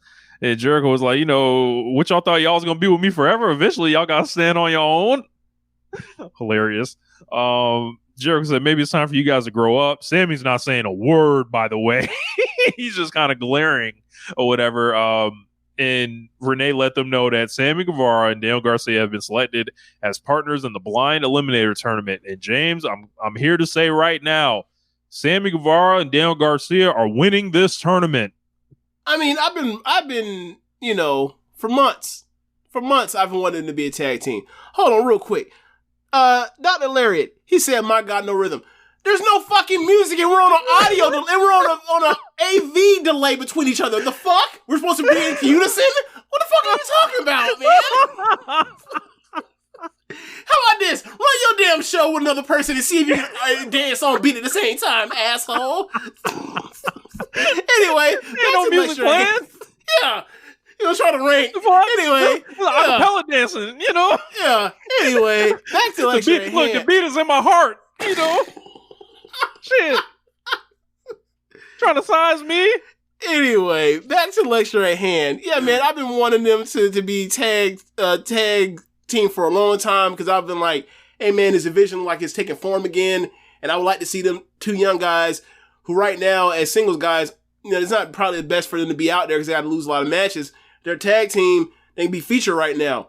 And then kind of revitalizes the division. So yeah, like that's what I'm looking forward to now going forward. I want to see them potentially, be, challenge for tag team titles.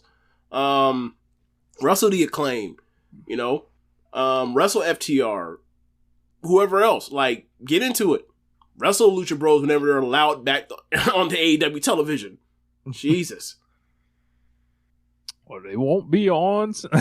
Never mind. So we got Ruby versus Britt and Owen Hart tournament match. I did not like this. I thought this was a struggle. Britt's losing a lot. A whole lot. She loses more than she wins. Too much. Yeah. I think that this match was just there, and then like they botched a DDT thing where like Britt and Ruby weren't on the same page for timing, and I was like, oh boy. And then,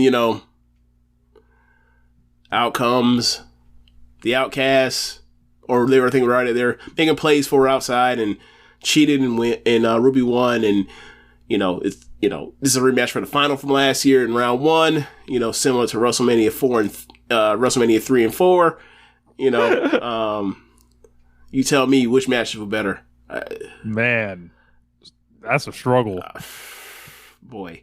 Anyway, but yeah, just Ruby moves on, and she should have won here, but I think that Britt has lost so much that it's kind of like it doesn't mean what it would have felt.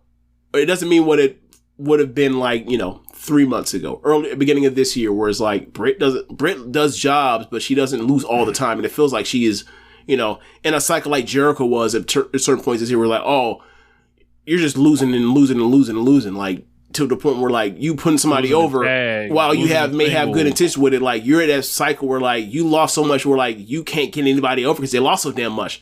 So yeah, they got to figure this out. Maybe look, they got to be ramming her towards turning heel on Jamie when she comes back, because like why else would she be losing like this? Yeah, I don't know.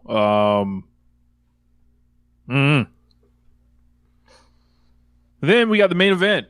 We got Kenny Omega versus Wheeler Yuta. Of course, Wheeler Yuta had pinned Kenny Omega at the Anarchy in the arena.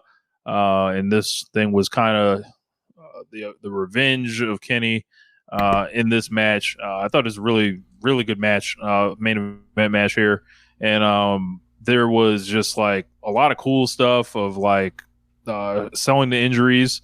He did a You Can't Escape where he just like landed on his neck and just stayed there, which I thought was pretty funny. He came out in his default video game gear and repeatedly did his signatures over and over, like with the power bomb, with the V trigger to follow it up with the V trigger. Like that's like his main signature in the game. And they were like, oh, what's the difference? Kenny Omega does that in most of his matches, whatever. It was noticeable this week. And then what sealed it for me was Hikaru Shida came out on Rampage in her gear that's in the video game, and that gear is from like 2021, 2020 or something like that. I was like, these fucking gamers like decided to they're cosplaying themselves. Yes. So I was like, all right, but I thought this was a really solid match. Yuta was kind of left alone because no Blackpool Combat Club with him because Claudio was waiting to run out. They had Moxley in Japan. Danielson's obviously not around, so he was out there dolo pretty much. Kenny ended up getting a win after some snapdragons and a V-trigger, and also like almost an attempted fuck job by Takeshita and Callis. I thought that worked out. I thought that worked out really great. I never thought for a second that Yuta was actually going to pin him, but like the crowd absolutely bought it. Yeah, definitely got him. And it was like he countered One Wing Angel into the seat belt pin. Callis came out, security, a lot of stuff. After that, though, they run the big angle. Claudio Castagnoli hit the ring with Takeshita. They started stomping Kenny out. Then the Bucks and Hangman arrived with the chairs. They gave Claudio a BTE trigger. Paige was going to try to go for the chair shot, but then the Dark Order ran in to take the chair away at the last second of the show. Depends on where you were set up. This may or may not have cut off for you. It cut off. That's where it cut off for me. Okay. And then I saw it on Twitter like 9 minutes later or so whatever. Tell us what happened. What else happened? So from there, they basically, it was like just a standoff, like, yo, what the fuck? What's going on here? And then they just like clear Castagnoli out. And then, it was the end of the show. All right. But that took us to Rampage. I actually watched Rampage, and Rampage was really fun this week. and that set up like a Dark Order and Hung Bucks match. And Did that was an opener. On the t-shirts. They did not come out in the t-shirts because they, for obvious reasons. But so for those that haven't seen it yet, I think BTE today, like the Young Bucks printed up Hung Bucks t-shirts. It says Hung Bucks, and like the letters are spelt out kind of similar to that old AJ Styles shirt from TNA, where it's like, is that semen that's spelling out these words? And then like also on the shirt are like 3 penises that are hanging low on the shirt. And it's like, obviously these aren't real shirts. They're fucking with people, but it's like, why would you even print up 3 of those? What is wrong with y'all, man? Like who in their mind like, they call us humble. Let's make dildo shirts. Like, what the fuck is going on, man? Even though I know it's a joke, it's still like, bro, I can't send this to the printers and have someone print this up. I can't send this. Who did this job? Who did the graphic art for this? Was that Cutler? Who did that? Bro, no idea, bro. Like, a sick person did that. That's who did that. Look, I bought a heat press not too long ago. Nobody better ever just try to convince me to put no dick on a shirt. That man said, I am not printing no dick. Like, that's not happening. No. So we opened up. I think that's good policy. Yeah. I'm not printing no body parts whatsoever. All body parts banned. So this was Page and the Bucks against Uno, Silver, and Reynolds. Awesome match, trios match here. Evil Uno ended up getting the pin after some interference from Claudio Castagnoli and Konosuke Takeshita on Hangman Page. So Dark Order has finally collected something on someone here, and he pinned Hangman. Did they celebrate like they won a championship? I think Uno just had this kind of bewildered look, like I did it, like I pinned him, but he gave him the low blow too. Rich. So like the Dark Order, they've turned officially. What if they had cried like Shawn and Hunter after they beat Undertaker in Saudi Arabia? Do you remember that shit? I did not watch that match. Oh my god, bro! They did the Triple H Undertaker match at one of them Saudi Arabia shows, and Kane was at ringside, Shawn was at ringside. Kane is basically like an NPC while Shawn is making plays for Triple H all throughout the whole match, and then Shawn and Triple H finally pinned Shawn, and they celebrate as if like they had broke the streak, even though like that was a WrestleMania and the streak don't exist no more. And bro, they got in that ring and they fucking cried at the end, and like it was fucking hilarious, unintentionally hilarious, but like. Yeah, man, like that's how they should. Finally got him. We finally got him. Not WrestleMania. Streak no longer exists, but we finally broke the streak. That's how they celebrated that shit. Last year, or actually this year, after Triple H did not win Booker of the Year, Meltzer went on there and complained to try to like chastise his own readership for not voting him in. He was booking as he was doing this. Triple H was booking NXT while crying over winning some shit that he didn't actually win. Yeah, anyway. Incredible. Yeah, look, Dark Order, I don't know how they're going to handle the rest of this with Hangman. But like, I do like this story of like Hangman is flawed and he's a babyface that's flawed, and he's actually like addressing or having to face his actual flaws, right? Like, I enjoy this kind of thoughtfulness compared to like some of the other stuff that's going on with some of these baby faces. So like, yeah, this is an interesting story, and quite frankly, I don't necessarily think that not the New Day, that Dark Order should be justified to feel this kind of way. But they do, and it's believable that they feel this way, so it works. Even though I think they're being ridiculous about it, because it's like, we were your friends, and you started, and we were helping you fight these guys, and now you're friends with them. It's like, well, you're being the friends that, like, are cautious for your friend, and you don't want them to be, friends with people that are taking advantage of your friend. But now it's like, he's clearly chose that he wants to do this, and now, like, you don't fight that person in real life. You kind of just like, well, they're kind of bugging or they made bad decisions, and like that's kind of on them to get themselves out of the hole they're in. Now they're acting like jilted lovers, and it's believable, but like that's not how most people handle those situations. So like it's played up for wrestling, but I enjoy it. I've enjoyed it, and like I don't know what they can get out of this to really hurt him, to make him feel how they feel as far as getting even. But we'll see whatever they come up with. This is a good first step. Yeah, and every match that they've pretty much ever done, like they're always good. So right. Yeah, a lot of crying about Dark Order I saw, so don't really get that. What were the complaints that you saw? People just don't want to see them. They don't care about these guys. They don't matter. They just don't want to see them. And I'm like, all right, I know where a lot of these complaints are coming from, and the parties that are doing these complaints. So it kind of falls on deaf ears for me. Like there's no real reason that to not want to see the Dark Order. Like do you not like how Evil Uno looks? Newsflash, he's looked like that for a couple years now. We know Silver and Reynolds are an awesome tag team, right? And we know these guys got a lot of history with each other, right? And not just like I thought is this from the same people that claim they like stories or no? Interesting. Tell me when I'm telling lies.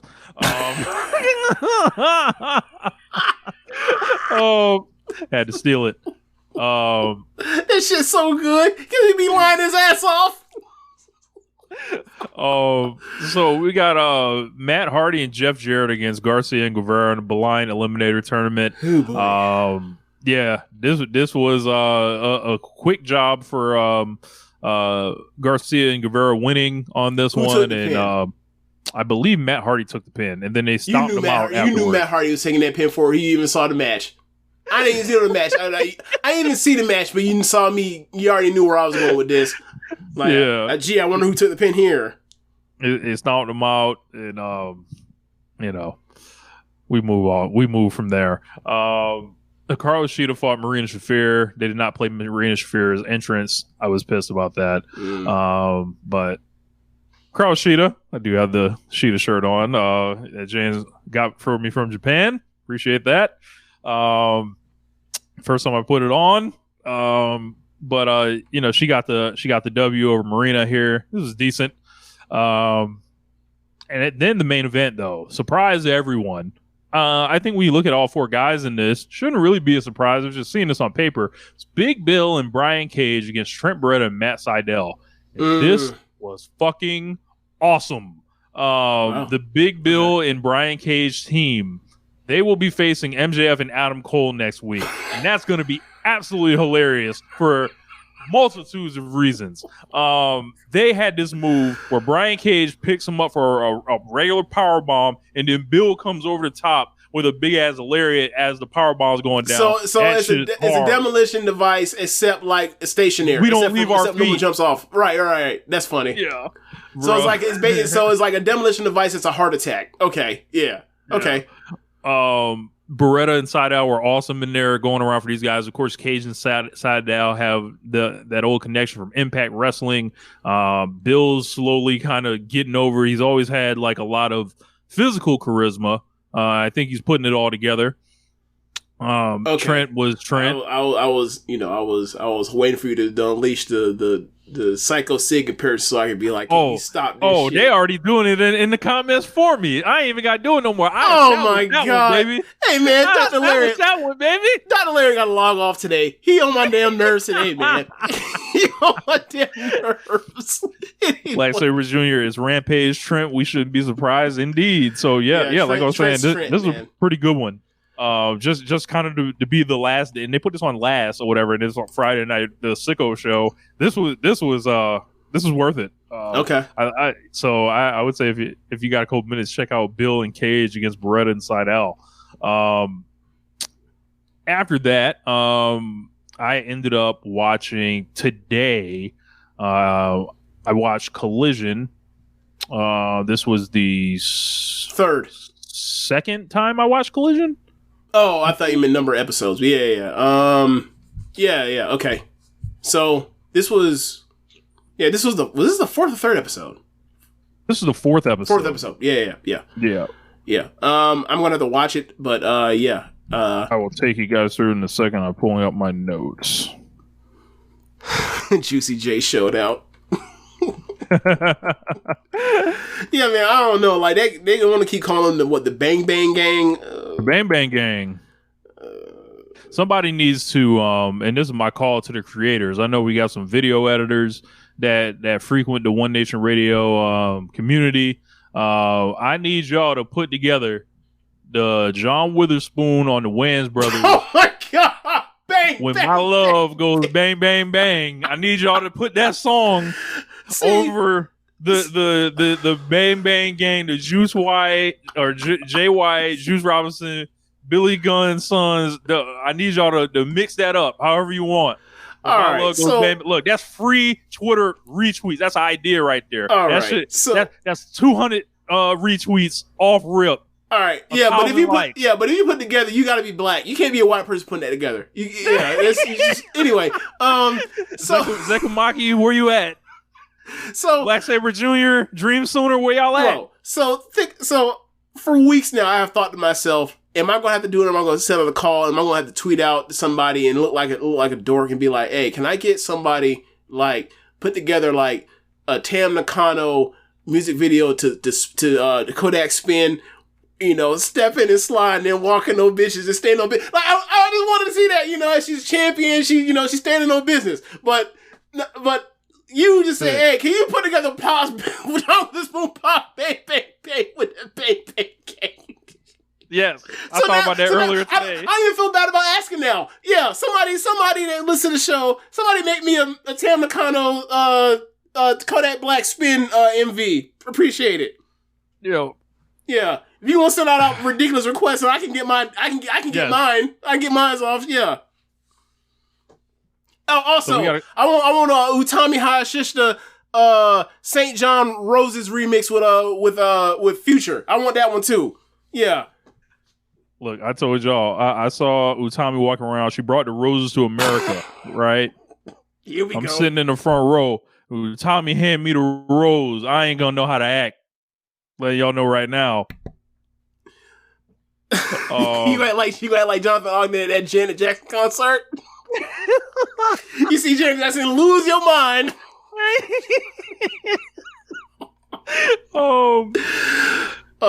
Man. So Collision. We got the quote. I think there were less quote unquote collisionisms. I'm gonna dub a name here. Okay. Than maybe in previous weeks, but okay. I think there was some shuffling going on. Of course, there was no Willow and Athena because Willow was injured and wasn't cleared, so they pushed that back to Rampage next Friday. So they had to shuffle that out. They gave us a Julia Hart match, and they gave us a Scorpio Sky match just out of nowhere. So they opened the cold open. They had all the semifinalist guys got about 10 seconds, and then Punk said he's going to talk right now. Then he comes down while the Elton John, I think, is playing over the speakers, but I think they're playing Cole's personality in the building. Comes in, CM Punk, came out. He was ringside. He got cheered pretty much all night. He said he got a lot of history with Joe, and that match makes their match feel like the finals, but it isn't. He can't overlook Hobbs or Starks. Punk says he's got scars because of Chip T because of Samoa Joe. But history is going to be made tonight in the name of Owen Hart. He said if it wasn't Owen Hart, most of the locker room wouldn't be here today. Even though he's a hockey guy, he's not superstitious. He said he'll touch the trophy. He says he's going to earn it. He said he can't promise a victory, but he's going to promise to give everything he has for the fans and for Owen. This was just like classic fire him up babyface promo, like nothing like, not winking at the camera for anything. That's good. Then and it's also like he's kind of saying like, hey, I'm finna get my ass handed to me, and I'm gonna sell my ass off throughout this match, right? That's also giving you that too. Like, was it a Flair Vader? Yeah. So that I want to say that took a little bit. And then they immediately rolled into a video package. I was like, oh. And then Kevin Kelly was like, yeah. They threw the video package for Samoa Joe and CM Punk's history in their trilogy in Ring of Honor. Joe said there's never been a day in Punk's life where he was better than him. That's a great Punk line. said he's going to beat Joe for the first time. I've never watched the Punk Samoa Joe series. It was during a time wasn't watching wrestling. You're not giving me to go back and watch all that Ring of Honor. Look, I missed it. I'm sorry. I heard they were great. That's all I need to know. Yeah. Like maybe another pandemic can happen and I can discover it when there's nothing to do. But you saying this shit is you looking forward to another pandemic. I mean, you know. I mean, what? The answer should be like, no. Well, no, I'm not. Okay. but I'm saying like, you know, in the event that another one does happen to occur, maybe I'll It's deep on the list. It's deep on the list of shit you plan on getting to. I'll discover, you know, there are always much in the way I discovered All Japan Pro Wrestling. Okay.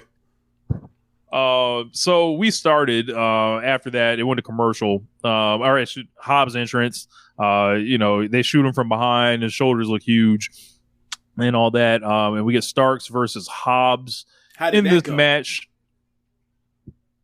Okay, this was not good. They had just kind of a classic big small match. You know, they weren't really coming out there to rewrite what is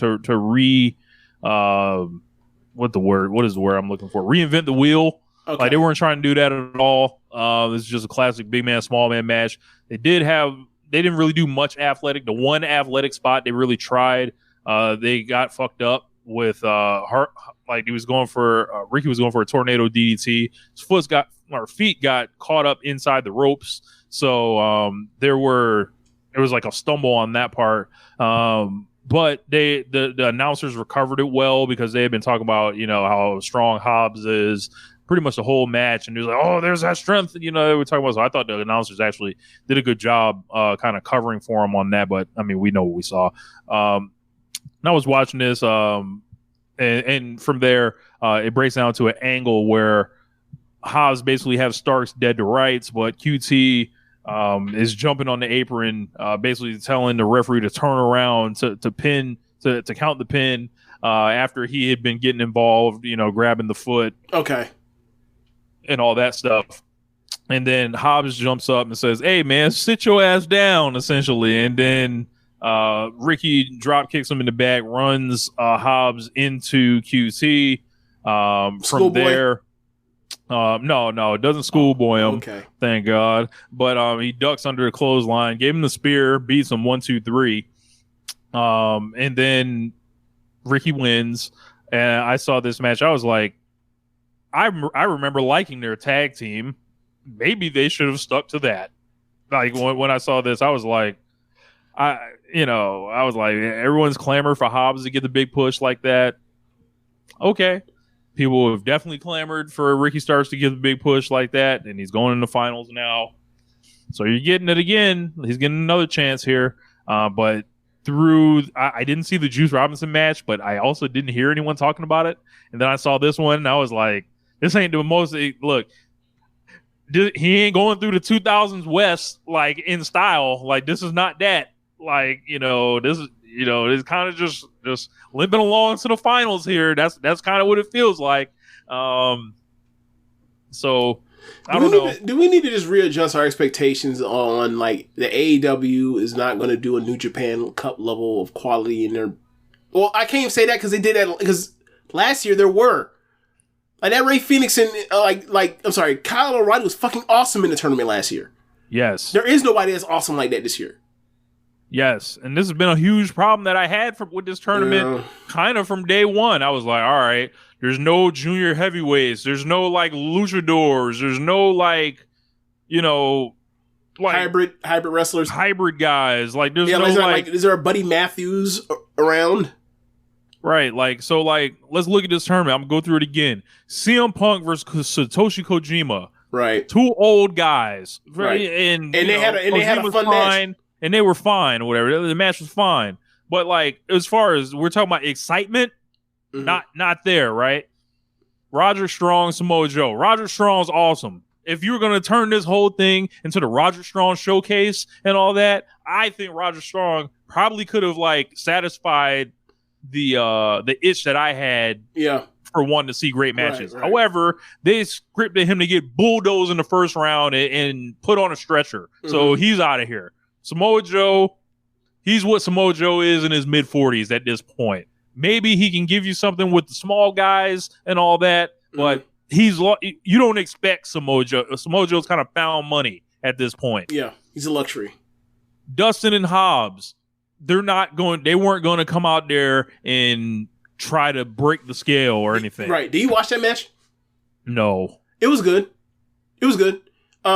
Dustin again busted open, or not busted open, but like he ended up he went into a post or whatever else and bladed, and then like got the crowd behind him. Like that was a good match. It was a good match. It wasn't like some great thing. It was like some 4-star match, but it was a good match. Then Ricky and Juice, I'm like, all right, these aren't guys like renowned for like how good their matches are, how great their matches are. Like these are just solid guys. And I'm like, all right. Like look, I'm done with Juice Robinson in tournament wrestling. I've had enough. Yeah, I've had my fill. I'm okay if I never see another tournament wrestling match from Juice Robinson ever again.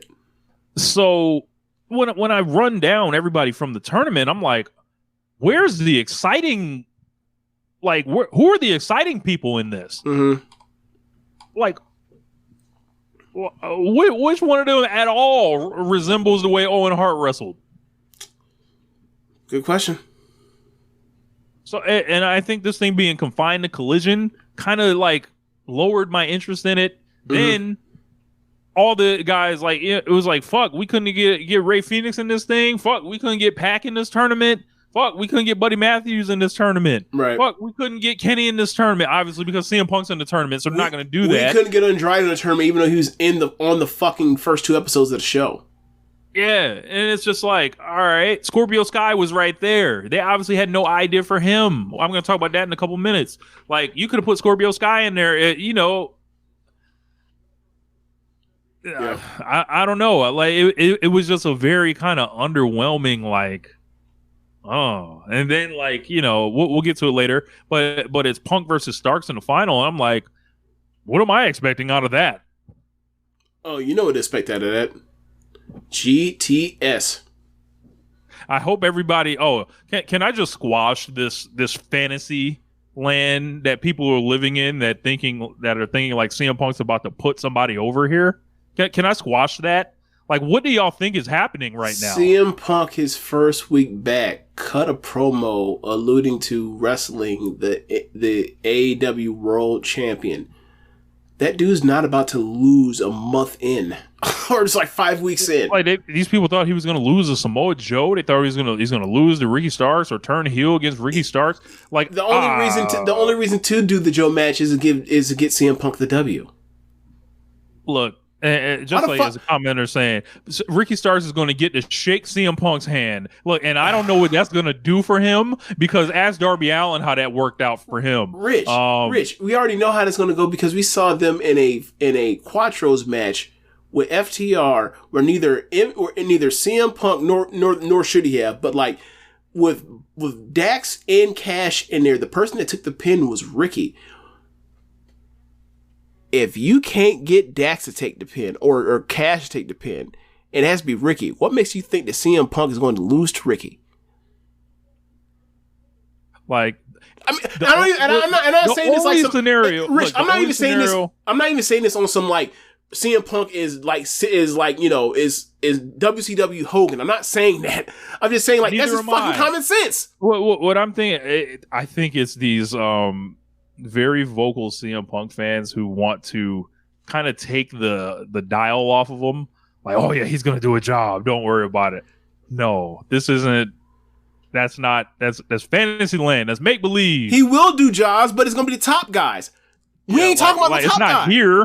Like this tournament's exactly what Dave said. Like the hero promo he did here. They're gonna try to roll him out next to Martha Hart in Calgary and all that. Like, you think he's about to turn heel in the finals? Like, doesn't that sound dumb? Yeah. And if they do that, wouldn't that be dumb? Exactly. The only person that can win if they turn heel is Ricky. And I don't know. I don't see that happening. So, after that, Miro. Talk about guys that I think I've seen enough of at this point. Miro is in the closet once again. Weird red lighting on him. Said he's ready to fight everybody. No one's going to force him off his path. There's a battle coming, and one that we were all been waiting for. I don't know what you're talking about, but you know, Miro, the yelling at God thing in the squashes, and I was like, first week I heard, I was like, oh, he's doing squashes. That just made me think, oh, there's no idea here. It's just the same thing. And then I thought again, I was like, well, maybe I was having a conversation with a gentleman named Connor. He was like, yeah, the best runs of Miro's career have been him having a mid-card title for a long time, dropping it, and then disappearing. And I'm like, maybe it's unfair to ask him to do anything else. Like, maybe it's unfair. Because I'm like, I've heard people clamor for months. We want Miro back. We're ready for Miro to come back. We want all this. And I'm like, y'all want this guy to beat Orange Cassidy to still do the same thing? To still do the God thing? I just don't believe y'all are that excited about this. I don't know. Maybe they are. I enjoy the Miro stuff, and as you mentioned, like as a heel champion that beats up smaller dudes, I think he's always been entertaining doing that. He's always been so like in that role, he's done well with it in WWE as U.S. champion, and also when he was the TNT champion. I mean, I did enjoy, well, that's a part of it, of the same run, but it's like, I did enjoy like the Kingston stuff or whatever else. Like, he could do programs with this. Like, I mean, hell, even with, you know, someone like Swagger when he did the whole, you know, Heavily to the USA thing, like, there was real stuff there as far as like, oh, this is a program that's interesting. It seems like, as you mentioned, like, there was no real plan. He just like his idea. The thing is like, it felt like they wanted to have him doing programs, and it was like, what do you want to do? Well, we want you to do some losses. And he was like, I'll go home until you let me go back and do what I want to do. And he's back now. So, but like, it can't just be just squashes. And even though I enjoy the squashes, it can't just be that, because like other people need to be on the show to get a squash here or there too. He can't just be the squash guy.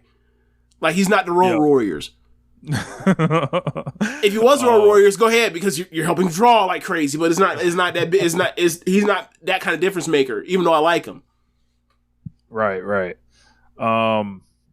So after that, we have Willow and Athena backstage, kind of promo on each other, basically setting up Friday match. Willow said if she wins, she wants a ROH women's title match. Of course, these guys had a match on the second week of ROH that got some acclaim, and that kind of really kickstarted the Willow kind of mini push that's gone on the last couple months. Everywhere outside of AEW. Yeah, I was having a conversation with Josh the other day, and then I was venting my frustration about kind of like the whole Outcast storyline and how that's like kind of going nowhere. They don't, you know, Jamie Hayter's gone. I'm like, the fucking answer is sitting right in front of you. Yep. And you know, I'm not overly enamored with, you know, Tony Storm right now, but I'm like, all right, man, like, can you? And it just comes down to dedicating time to doing it, and they're just not interested in doing that. So a futile battle. So yep. I mean, we've been talking about it since 2019. So on that note, since that match got pulled between Athena and Will Nightingale, we got Julia Hart doing a squash in his place. So how did this go? So nothing match. Who did she wrestle? She wrestled a young lady named Bambi Hall. Okay. Never seen her before. Okay. Julia does a chop block, locked in a Rings of Saturn style submission. Just there. Then we got Malachi Black cutting a promo. Basically said Andrade didn't become who he was until he lost his mask. Andrade said, or Black said, that Andrade holds onto your mask like a child holding onto a teddy bear. He wants Andrade to show the world how great he truly is. There was like 75% of this promo I thought was awesome, and then at the end it just went somewhere else.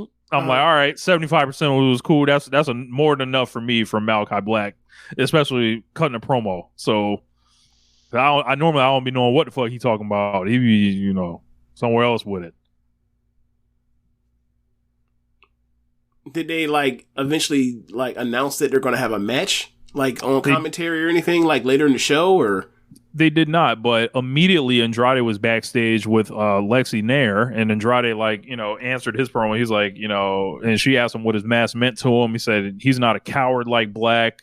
The mask represents himself, his family, his culture, his people. When the mask is on, it's time for business. When he takes it off, it's time to fight. Okay. Then after that, we got an AEW World Tag Team Title Eliminator match. Jay White and Juice Robinson taking on FTR. This was awesome. This was like, hey man, FTR, if you want to wrestle like this all the time, I think people will be more into you than they have been. Like, if they're coming out here at the level that they've been working at the previous 6 months, people are like, what has happened to this division?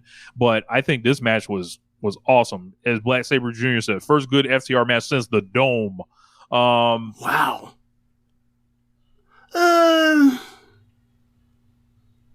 Is that true? Like, what did they do at the ROH pay-per-view?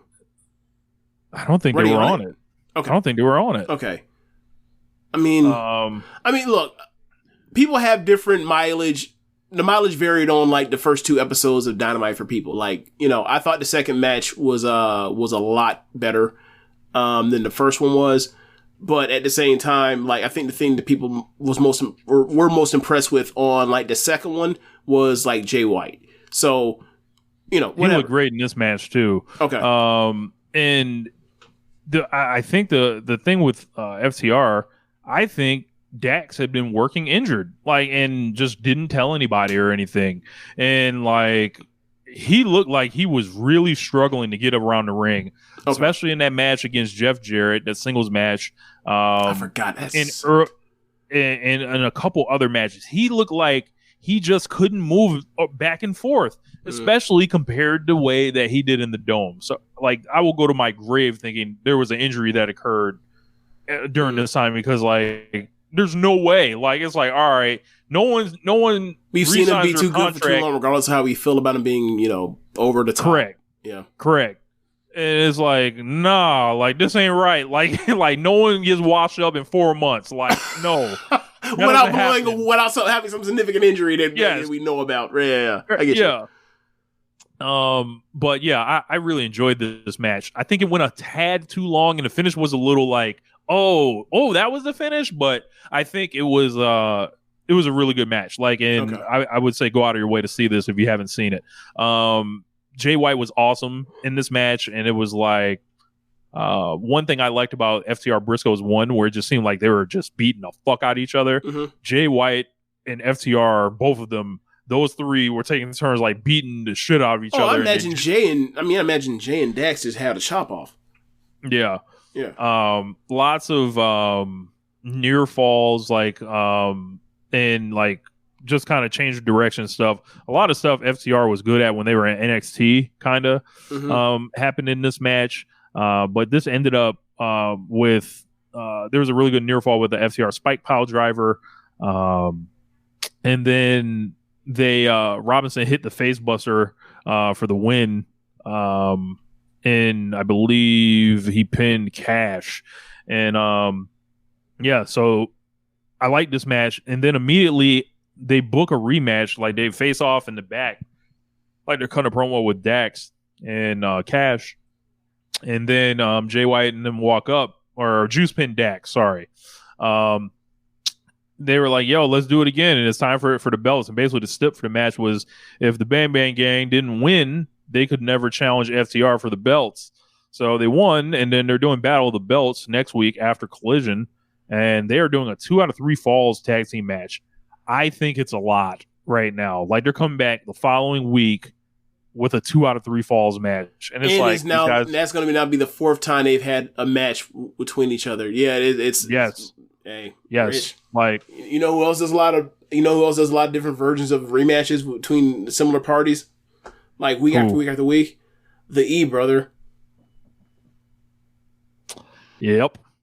And we got the 8-man tag, 6-man tag match this week that went 28 minutes just randomly on an episode. This got way more time than like just a regular match on Dynamite would get. Like they just like it feels like they just drop like whatever the.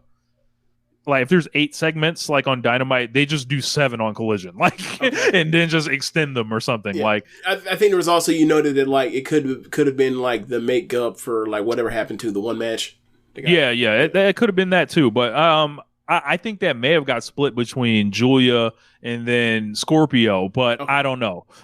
Maybe the format changed. But they were like kind of what seemed to be like in the middle of the show, like through like the crossover and maybe towards like the bottom of the hour or whatever. Okay. But I think these guys, like, you know, if you're going 28 minutes, I don't think there's any real logical reason to do a 2 out of 3 falls match the following week. They should have been like, all right, in 3 weeks, they could have maybe even got some singles matches out of this. Maybe if you're going to look, since they're already going this route, do Jay White and Dax, do Cash and fucking Juice, and then do your fucking 2 out of 3 falls match. It's like, I'm like, what are they gonna do in the 2 out of 3 falls match that we didn't see in this match? Because this match was awesome. Like, don't get it twisted. Like, this match is awesome, but they like they didn't save anything. It looked like so, except FTR winning. Like that's what was saved. So, you know, thinking about recent 2 out of 3 falls matches, let's go back to FTR themselves.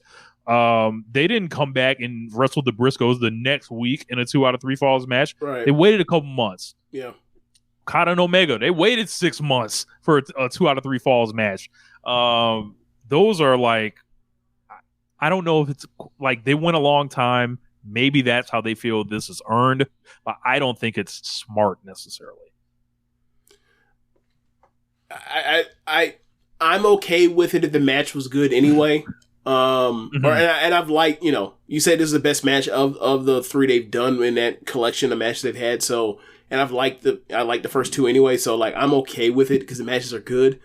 But I do see your point. I definitely see your point. It's like, hey, this is a lot real soon. Is like, how are you handling this as a program? Like, are you really trying to like do like 4 matches in 5 weeks or whatever? Yes, it is a lot. Yeah, it's a lot. They announced Luchasaurus versus Shawn Spears for the TNT belt at Battle of the Belts. Who versus who? Shawn Spears versus Luchasaurus. Hey man, like, why do I feel like after the first Battle of the Belts, it's been apparent that like there's no need to watch any of these? You are not wrong. Like Well, actually, this one they're putting that tag match on, so that might be something worth checking out. Them putting that's true, but like, when was the last time there was a match you like? Is Claudio Takeshita the last like one you gave a fuck about? Are you supposed to give a fuck about? Probably. Yeah. That was like a year ago, wasn't it? Then after that, yeah, I think so. We get Scorpio Sky comes out. And he's facing Action Andretti. Scorpio Sky comes out. It's like a church in there. No real reaction. He does get a chant going for him at one point in the match, but most of the match is just like pretty quiet or whatever. I thought this was actually a solid match. I like this match more than Ricky versus Powerhouse Hobbs. But as far as like both of them are better wrestlers than Ricky and Hobbs. Oh yeah. I think that would be an unpopular opinion though. Like when looking at these guys, because you know Scorpio Sky, he gets it for quote unquote being boring. People don't like Action Andretti because of whatever reason. Boring, whatever. They cannot work Scorpio Sky. Correct.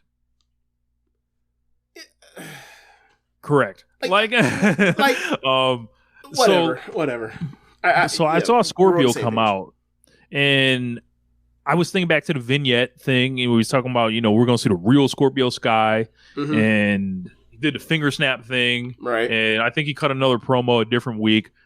It did not feel like this was a babyface. That would you have thought that was setting up a babyface, James? No, I remember when he did it, I was like, he's coming back and he's going to be the same, or roughly a same bad guy that he kind of was before he left. And I was like, I thought that was a bad idea. Well, I got news for you, James.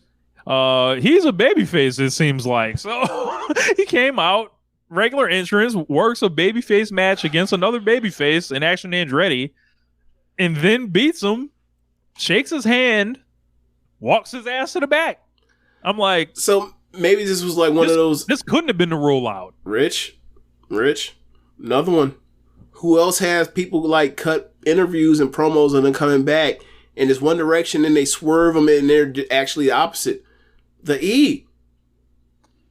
Remember, man. I'm not saying this is the same thing. I'm just pointing out that this has happened before as a precedent. Do you remember when they were cutting them promos with what's his name? Oh my God, Brodus Clay, as he's gonna be this destroyer of worlds and all that kind of shit. Yeah. And that man showed up and he was in a tracksuit and he was dancing and all that shit and he was smiling and all that. I'm not saying the same thing. I'm just saying this precedent of like shoot something of somebody debuting or returning and they're in one direction as a good guy or a bad guy, and then they show up and they're the opposite. The E brother, and like. It wasn't like there was anything real. It was like he just came out, he just wrestled a match, and then he shook a guy's hand, walked to the back. There was no, this is an inch out of Scorpio Sky. Like there was nothing to like kind of frame him as important or anything. I'm like, between Miro being gone for a year and then Sky being gone for a year, it was like these guys came back, and it's like. They blew these returns like this. Maybe they're doing the thing where like they have them come in, have them Thunder Rosa.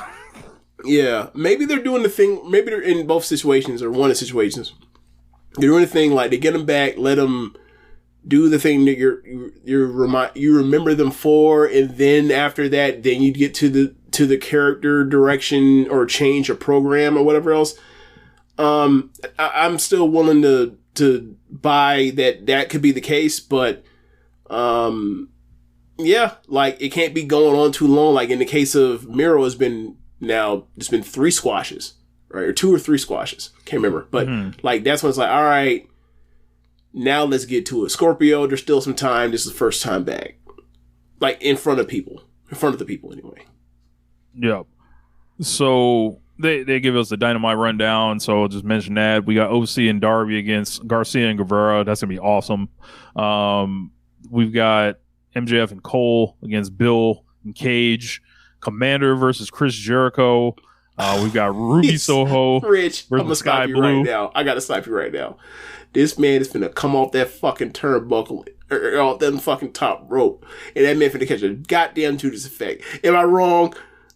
Bro, he can either do the rope walk and do the jump to the outside of the ring and catch it, or either one, or catch him into the walls of Jericho. Whatever is happening though. Chris Jericho versus he's finna get that man in an anti-air counter. That's definitely happening. Chris Jericho against Mexicans has worked my entire life, so add Commander to the list. Oh my god. What's wrong with you, man? Ruby versus Sky Blue in the women's Owen Hart joint, and then Nick Wayne and Swerve. So that's gonna be awesome. And then also both 5th members for each team. Bring them out. Then we got the semifinals. We got CM Punk versus Samoa Joe in the main event. This was okay. This wasn't. I mean, I heard the legend about the Punk versus Samoa Joe series. I don't know how realistic it is to expect that in 2023. Right. I hate to be a reality check for some people who were expecting this and just so fired up for this, and I hate to be a killjoy or anything, but yeah, I thought this was okay. I think that these are just older guys at this point, and that's fine. And they ended up with kind of a shock finish where CM Punk kind of rolled them up in a victory roll. So Punk didn't get him up on the shoulders and hit him with the GTS? They did not do the finishers to each other. So there was no muscle buster. There was no GTS. So people were theorizing I think a muscle buster could have happened. I don't think a GTS would have, though. That's kind of what I'm getting at this stage in the game for both of them. There was an anti-air, of course, from Joe where he walked away and let CM Punk fall on his face. Oh, you got to be careful with that with CM Punk. You know, CM Punk when he died, he might not get back up. I mean, he looks so uncoordinated, uncomfortable in the air as he jumps off the rope. Anyway, let him just take a bump. You know, like normal. Yeah, I'd be careful. So yeah, like this was fine. You know, it wasn't like it wasn't great or anything, but it was serviceable. I thought there was a pretty cool snap power slam from Joe, and Joe actually did a crossface in this match. So of course, being Canada, one of those. Well, was it when he's doing all the transitions when Punk was trying to get to the rope? Because he does transition to crossface. Yeah, that wasn't like the Ospreay like actually trying to actually reference the dude. Is like that's just some shit that Joe does. So that's a little different. So from there, like it basically he was going to do the go to sleep, but that got avoided. Punk got put in the coquina clutch but rolled out of it and then rolled him up victory roll style. And then after the match, Joe and Punk stared each other down. Crowd was chanting for Owen Hart. Joe offered a handshake. Punk was like, I don't know, but he took the handshake. And then Samoa Joe snatched that nigga in like Scorpion and then put him in the coquina clutch, passed him out or whatever, and basically was yelling that Punk's never better than you were never better than me. Joe went to grab a chair, then FTR jogged out to stop him, and then they brought Ricky Starks out. You said jogged out. Did they actually jog out? Yeah, they jogged out. They came out there to basically stop him. Then they brought Ricky Starks out there like a sad child after the real angle was done. Was like, oh, don't forget, the finals next week. This lame duck motherfucker that y'all saw in the opening match that only won because of referee distraction is fighting this guy who just got fucking choked out like in the finals, bro. They brought in like and Ricky came out just looking like defeated, and it was like.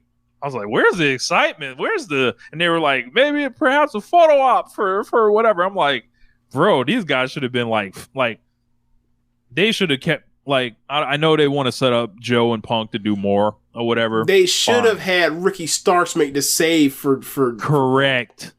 That's what should have happened. Correct. But no, we got to get FTR out there with CM Punk.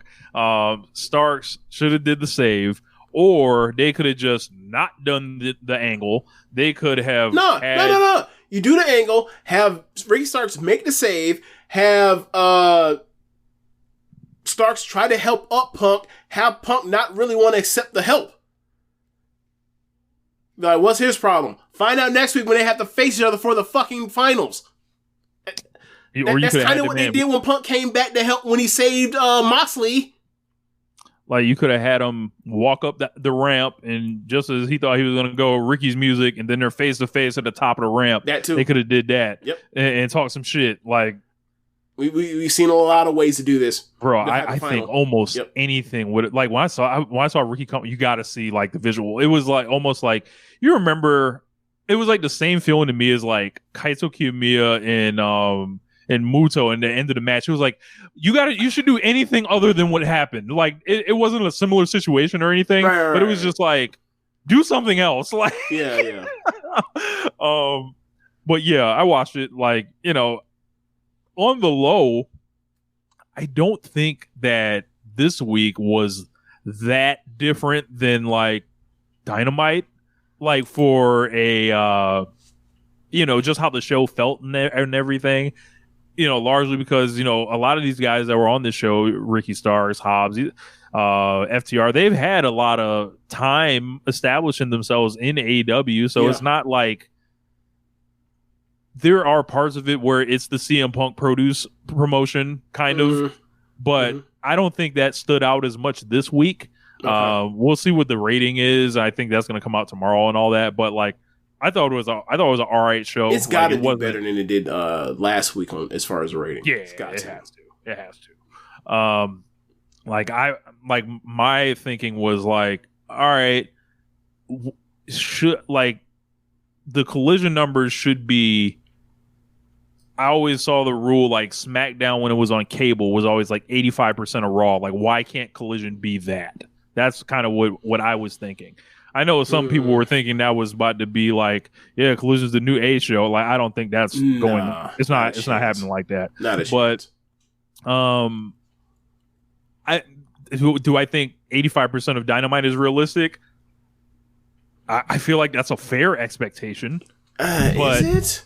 On a Saturday with a young audience? That Saturday is tough, man. Like, they're going to get, bro, we haven't even gotten to the like, they were against a lot of UFC last week. I think it was like Robbie Lawler's retirement match. Rich, they're always going to be up against UFC. They're going to be up against UFC like every 3 weeks. They're going to be up against SummerSlam in like a month from now. Yeah. So, I think it just like highlights some of the concerns about that roster or whatever, and how either people that have been advertised on this thing have never showed up, or these people are slowly starting to disappear to never make their way back, and everything is like wrapped around the Bang Bang Gang and CM Punk and Starks, and it's like, all right, I think they need more people on this show, and they need more people to like if this is just CM Punk and friends, I don't think this show is gonna like go far as like being something that helps push their television deal forward. It's going to be like, oh, there's this kind of thing that didn't really pop off the way. Like, they need someone else to catch fire besides CM Punk. Look, and I don't know, what is to be seen, like what his like his standalone power is right now. Mm-hmm. Yeah. So like Dynamites these days are doing what, like 850, 900, something like that. 850, 900. So I did 850 and I threw an 85%. Like that'd be like 720. They're not doing 720 every week on Saturdays. That's not realistic. Like, regardless of whatever hang up the shows or like key people that are kind of set in place for Collision, if that wasn't there or not, this had been, I don't think it would do it. It's just too much. And then like, we haven't even gotten to the part where like we start, in a month from now when like, college footballs are kicking off, like they're going to get their brains beaten at some points. Like they're going to be like, they should be realistically trying to get like around 600,000, 500,000. But I feel like they got to keep the demo above 0.20, and I think they're going to struggle. I don't even think about the demo part. I'm just thinking just the viewership part. But yeah, you're probably right. Yeah, I think what is best for both shows after this, once we get past like the stadium shows or whatever else, is like, hey, understand you don't want to work with him and they don't want to work with you. I don't care. Like, y'all ain't got to work together, but like, y'all have to be able to be on the same shows. You fucking children. You ain't got to work with them, but you got to be able to be in the same buildings, in the same venues, in the same locker rooms. Just don't talk to each other. Like, unless there's some type of legal thing that's like, unless CM Punk has a restraining order on Adam Page, this shit needs to be kind of like, all right, man, we are integrating the marquee players from Dynamite and Rampage. We're sending a couple back and forth once per week to try to freshen us up, because it's like all FTR, CM Punk shit's gonna get old real quick, bro. They're blowing through shit. And Rich and saying, look, and we are now 6 months deep into Moxley and his friends versus Adam Page and his friends. That shit can't go for long either. They're gonna have to, all these parties are gonna have to mix some of this shit up for the sake of both of these shows to be better going forward. So whatever shit they got on, I don't care. Like, your show's gonna suffer in the long term if you don't fix this. So that's on them. Yep. But yeah, I didn't really have too much else on that. That was all right, but like, I think watching like 3 shows in a week would be like as they air is a tough ask. Very tough. Very tough. And I didn't even watch Collision live. So like, I can imagine like I would have been like worn out. Yeah. I mean, look, I Rampage is never getting watched by me unless it's like I hear, there's some great match and I'll go check it out, right? But I will watch Collision. I'm behind this week and last week. I just gotta watch them. But yeah, I have enjoyed the first 2 episodes of this show. So I will continue to watch till I no longer enjoy the show, if when that comes. So yeah. Is there anything else you want to talk about before we get out of here? Jim Cornette's a bitch. You talking about the Matt Hardy stuff? Yeah, I ain't like how he tried to play Matt like that. Matt ain't in his prime or nothing like that, but it's like like what have you accomplished to be talking like this? I know, like it was, and he wasn't even necessarily. It was Cornette and Matt. Let them do their thing or whatever, right? And more is Brian Last too jumping in. My fault. Brian Last is a bitch. Because it's like, bro, like you just on the team. You just with him. Like Matt Hardy's done things in wrestling. Matt Hardy's been popular for a long time. Is he at the peak of his shit now? No. I don't even think Matt Hardy would tell you that. But as far as like for Brian Last to come out here thinking that he's this authority because he happens to be sitting next to just one of the most charismatic orders in wrestling history. Anybody could be you, Brian Last. Like this is not like you are not the special commodity here, sir. And just to disrespect Matt Hardy pretty much for this was what they had going on. It wasn't about you. He didn't say nothing about Brian Last. Like, let that go, dog. Like that shit wasn't cool. Like, and Matt Hardy's not my favorite wrestler or anything. Like, I like Matt Hardy growing up. We've killed him for better parts of the last 2 years. Yeah, but it's like, bro, like is this the precedent now? Like, are they just gonna be calling people out like this, like to really expect them to be answered to? Like, no, like really, Matt Hardy should be like, who the fuck is you to be asking me any questions? That's what he really should have said. Mad. Look, you're the mad host. And this fucking culture that's going around that got started by the fucking Matt Coon guy that was doing them shows with Dax and inserting themselves, and it's like, yo, you're a little too close to these people in the business, right? But then you come out here, trying to just go a little too far, and it's like, hey man, we ain't here for you. Yeah, folks getting out of pocket. Yeah, it's happened on this show too, as far as us, saying whatever. But like, I don't think we've ever gone out of our way to antagonize like people by adding them and saying, "Hey, we don't like what you're doing." Right? Like, obviously this show is for entertainment at times and we take it overboard over else, but like, I don't think there's very much that like in our 11th year now doing this. We're now in year 11. We're literally in season 11 doing this. We're like, you can be like, hey, I don't think there's much where it's like, hey, you can show whatever we said to a particular person and like, they want to pull up on us. I just don't think that's the case. Right? Like, I think the most you get is like, hey, we think this person is not good at what at their profession, but we're like, but hey, that's an opinion. This whole thing about like people's like,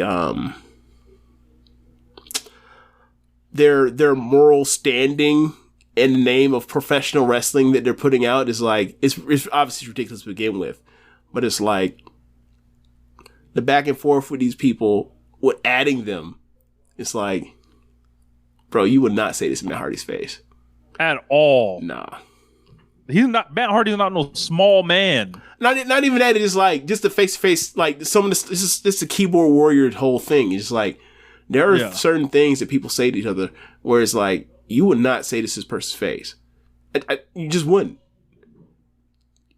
And, like, people just free to get off whatever. It's like, the one dude, I want to say, where you're asking questions about, Like, why are you doing Elton John shit? Which now, like, looking back at it, is like, it's hilarious now. Like, it's all there. And we had our speculation on what that was anyway. The person would insult you as a musical artist because, like, you didn't understand why this pro wrestling TV program in 2023 is picking a song from 1973. And, like, I was like, I responded to that person like, you're an asshole. You would not say this to Richard, to his face. You would not say this to anyone's face because they're questioning why some 50 years ago being chose for a modern program. No one's doing that.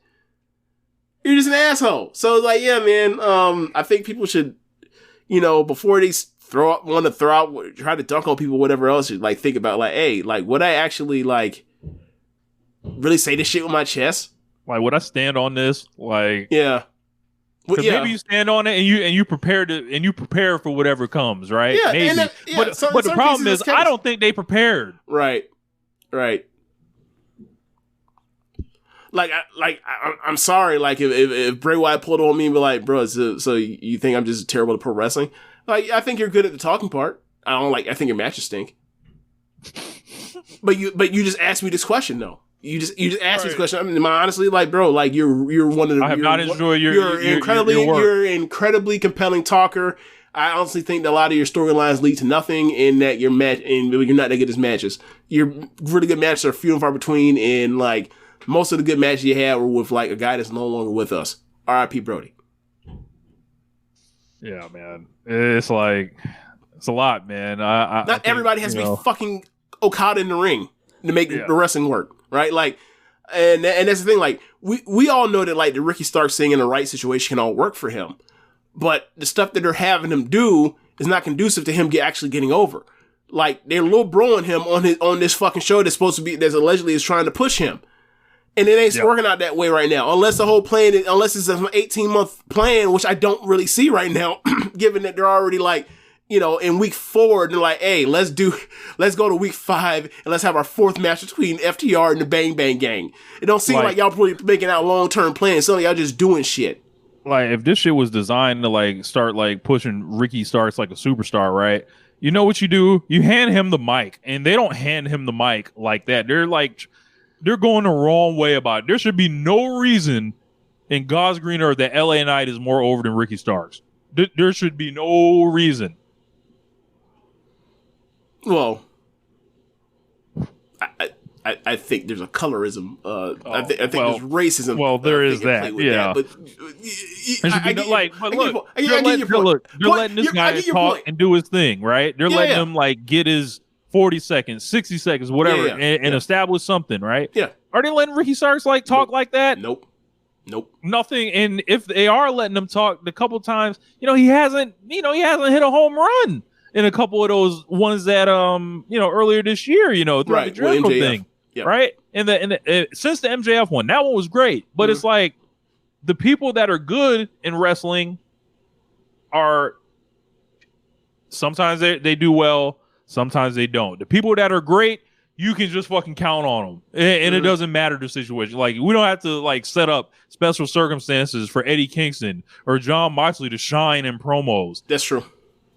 So, like, I think they also have more stroke than, I think Kingston has more stroke by proxy of the people that like love him and respect him backstage, and that, like, maybe Starks doesn't have yet because of his age in the game. That also comes with it too. Like, Kingston has a veteran status that like Starks has to put in some years to get to. And I mean, look. I just think I just don't think they're necessarily using him to the best of his ability. And like when they don't, the only thing I have to judge is what they're giving me. And when I'm watching what they give me, it's like, I don't think they're going to get him over the way that they kind of seem like they're planning on getting some of those certain select guys that were put on this particular roster. I don't think it's going to work doing that. And it's like, all right, man. Like, yeah, I feel like you're asking Steph Curry to shoot a bunch of twos. Like, I think you have to. Like, I think the only path for him up is to turn again or whatever. Again, to turn back. But how's that going to work when, like, CM Punk ends up going to one of these towns that he's getting booed out the gym. Everything's just gonna be fucking backwards, and it's just like, how's that gonna help Ricky in the long run? Because then it's like, oh, are you gonna get him to turn him back? And it's like, oh, it all gets fucked up. And, like now he's on the road to Big Show. Bingo. So, yep. Like I think that's what people ignore. When it's like, yeah, we'll be a twinner, be cheering in some place and booing the other. I'm like, eventually that shit affects other people, and you have no opponents after a while. So like, all right, let's run it. Yeah. Yeah. But yeah, back to what's the name? Brian Last. You command no respect. Yeah. All right, I guess it's this place to wrap it up with. You command no respect. Fuck. All right, thanks for listening, y'all. That's the end of the show. If you're watching from the stream, go to the Cash App, go to the PayPal and donate there. If you're listening from the podcast, you can go to the show notes and go to our Rare Circle link and donate there, and listen to the other shows on the network. Besides One Nation Radio, you have Keepin It Strong Style, the Ricky Clive Wrestling Show, Grown Men Watch This Shit, the Grave Consequences Podcast, All Things Elite, Great Match Generator, Get in the Ring, and Meet the Press Slam. Thanks for listening, y'all. Oh, also 8-Bit Suplex. Oh. Thanks for listening, y'all. Later. Peace.